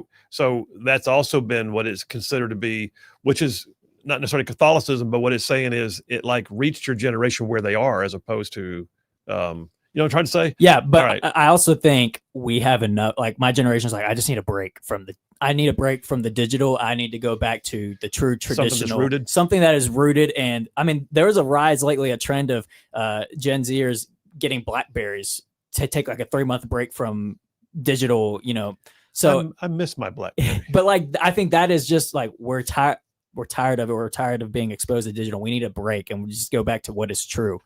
Okay, let's talk about the politics side. All right. Because in my opinion, I did the faith piece first, because in my opinion, if your faith is truly rooted, because technically your faith is supposed to be at the core of who you are. Mm-hmm. And when you vote, when you do things, when you go places, it goes with you. It's one of those things, if they stripped everything else away, it's still supposed to be there. So that being said, it should be going with you in your politics. All right, we're watching right now. I've got a piece here from Deseret. It says, this came out 2 days ago. It says, overall, Gen Z voter turnout actually declined slightly in 2024.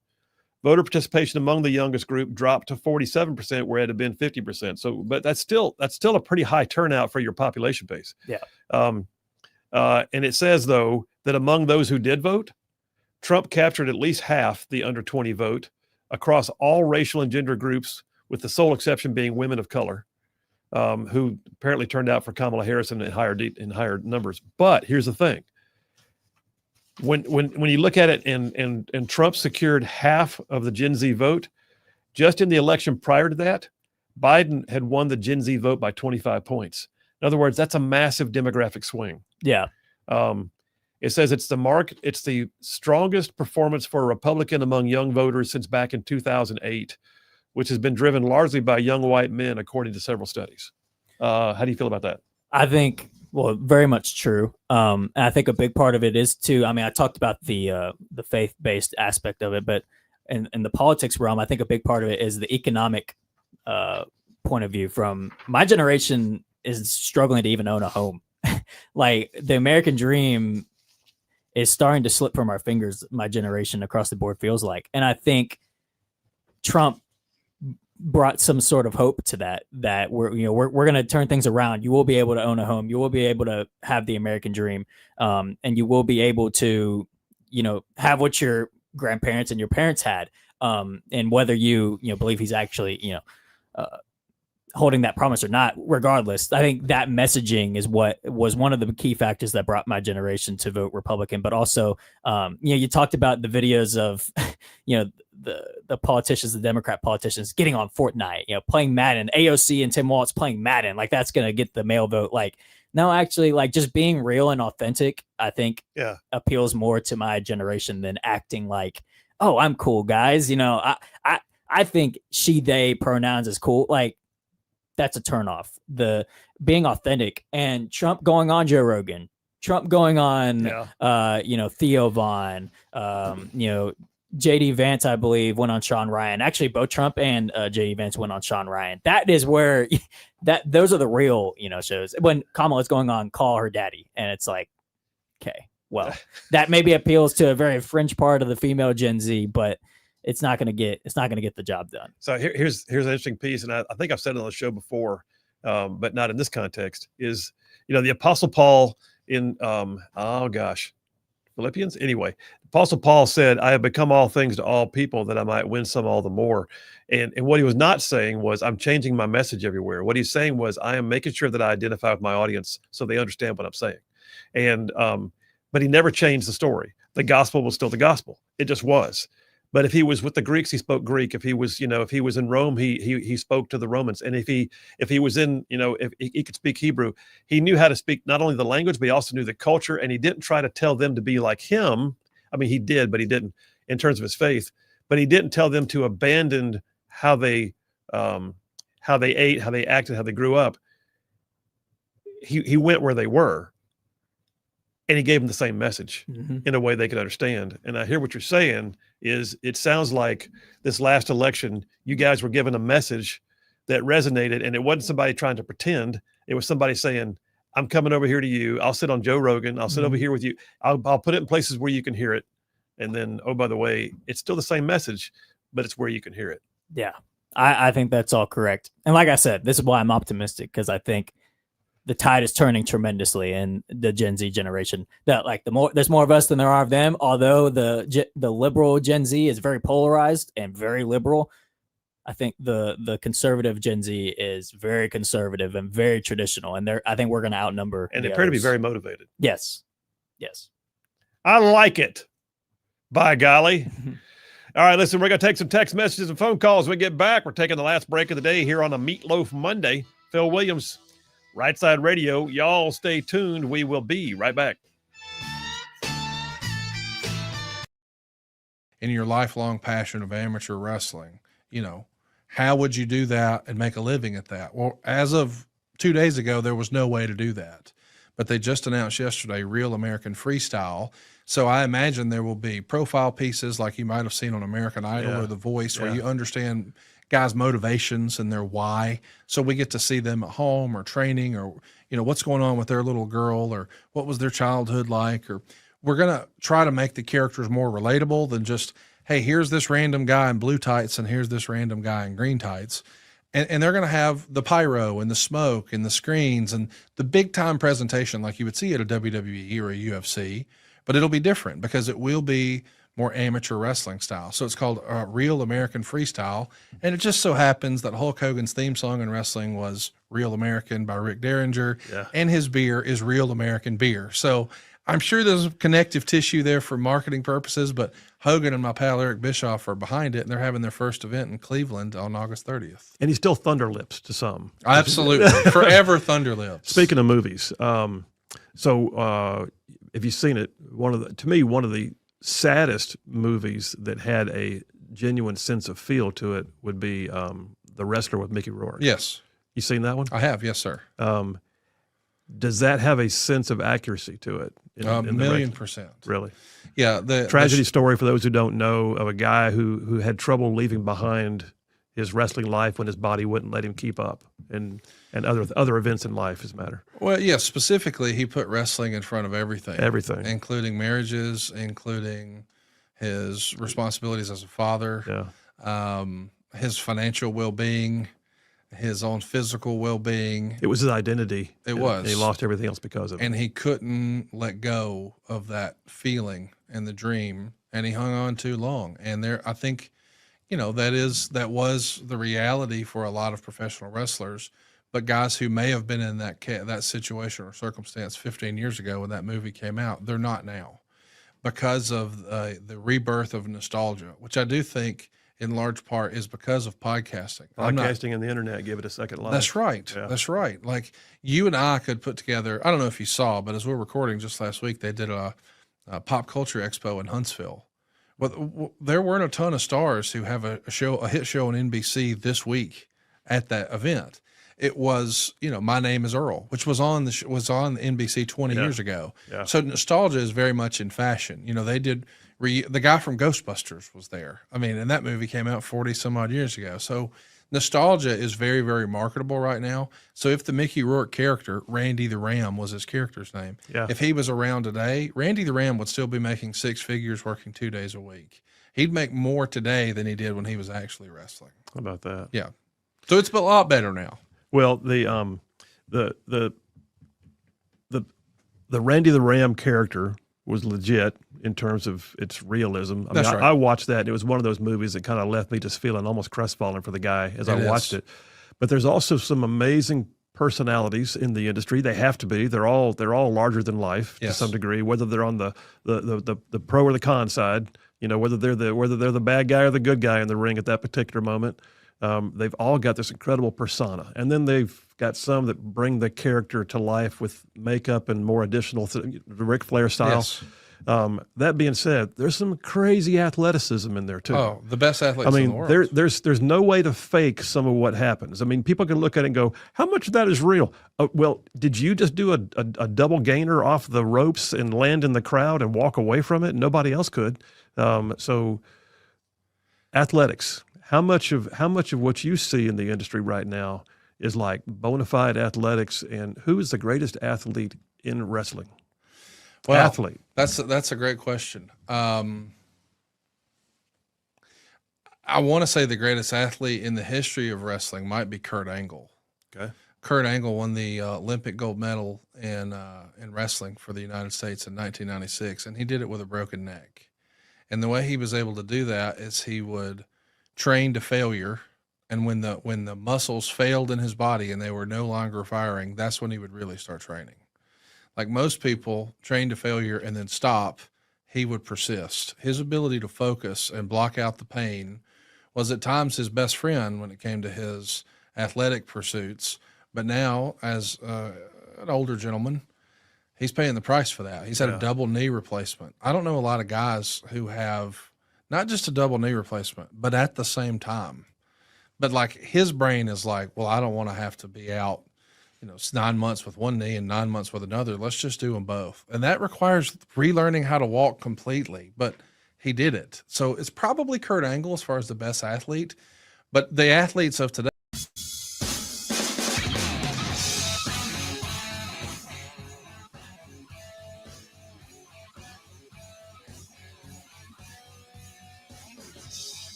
And we are back. Phil Williams, Rightside Radio, solid, conservative, and just plain right. Making common sense like a superpower. All right, 2 quick things. One is a statement just issued by our governor, Kay Ivey. So apparently, yes, you may remember the big shooting on October 4th, just a few weeks ago. 2 people killed, 14 people wounded, if I'm not mistaken, in a crowd down in Montgomery, just down the street from the Capitol, really. And one of those suspects was just released on bail today. So Governor Kay Ivey is incensed by it, and she released a statement saying this is exactly what we sought to try and fix with a NIA's law, which was passed last year. And she intends to call on the legislature to strengthen that law and get rid of bail for people who are suspected of murder. Therein lies the problem of Montgomery and Birmingham. Yeah, exactly. So anyway, that just happened in the last few minutes. That statement came out from the governor's office. The other one is John has the grades. So John's grades say Kareem gets a D- for being completely wrong. JP gets a B- for too many positive comments about Alabama football, which means today's winner with an perfect A++ is obviously the brilliant Phil Williams. Thank you. Thank you very much. Congratulations, War Eagle, John says. Thank you, John. Appreciate you. All right, let me go to the phones. Hey, Jeff Rowe from Indiana. How you doing, buddy? Well, I'm doing real good. I'm in Kentucky now. If you hear that little beeping, that's the thing that tells me I can bypass the chicken coop. Well, good. Yeah. So you're already into Kentucky, man. You're cruising today. Oh yeah, it's nice whenever you get home before midnight, but it's not doing too bad today. Well, tell me this before we get started. I know that she had a rough week last week, but your sweet Carolyn doing all right? Yes, she's doing real good. She had a little spike in her pressure this morning, took some pills, and it's under control, and she's doing. I just got off the phone with her a few minutes ago, and she's doing really good. Well, good. You know what I say about that is because she has to put up with you. That's why. Well, you know, why would I ever make somebody's blood pressure rise? Oh, all right, man. We talked a lot today about all the TDS and the No Kings rallies, and then we talked about Gen Z rising. What's your pleasure? What do you want to talk about? You know, let's talk about these idiots that's out there. It's you know, apparently 7 million strong that's got paid enough to come out, I guess, for the protest anyway.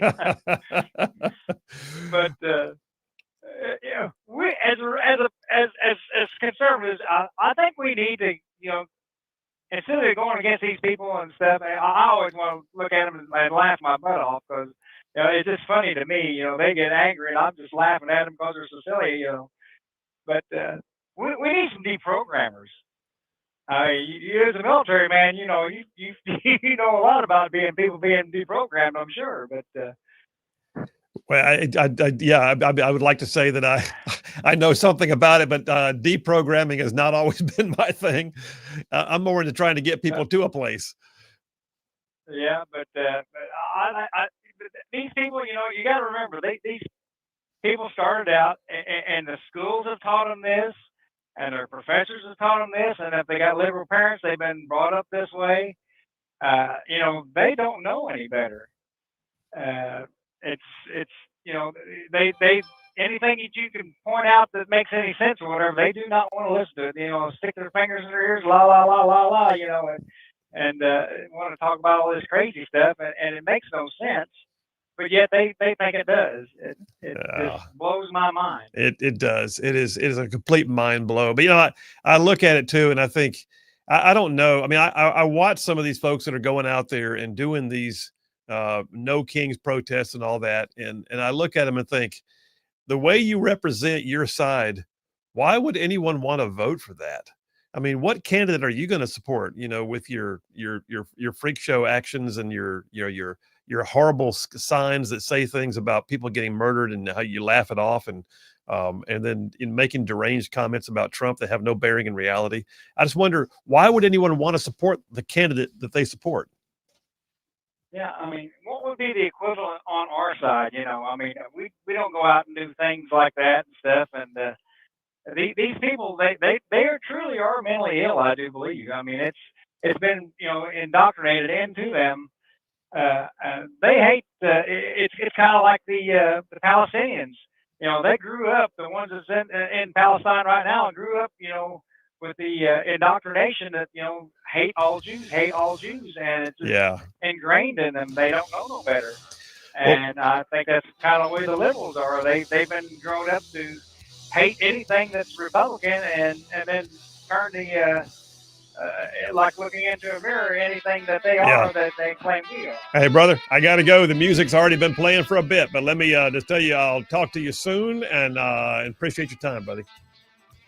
Have a good one. All right, you too, bud. All right, hey, listen, there's more of us than there are of them. God is still on his throne. Y'all have a great night. Stay in the fight.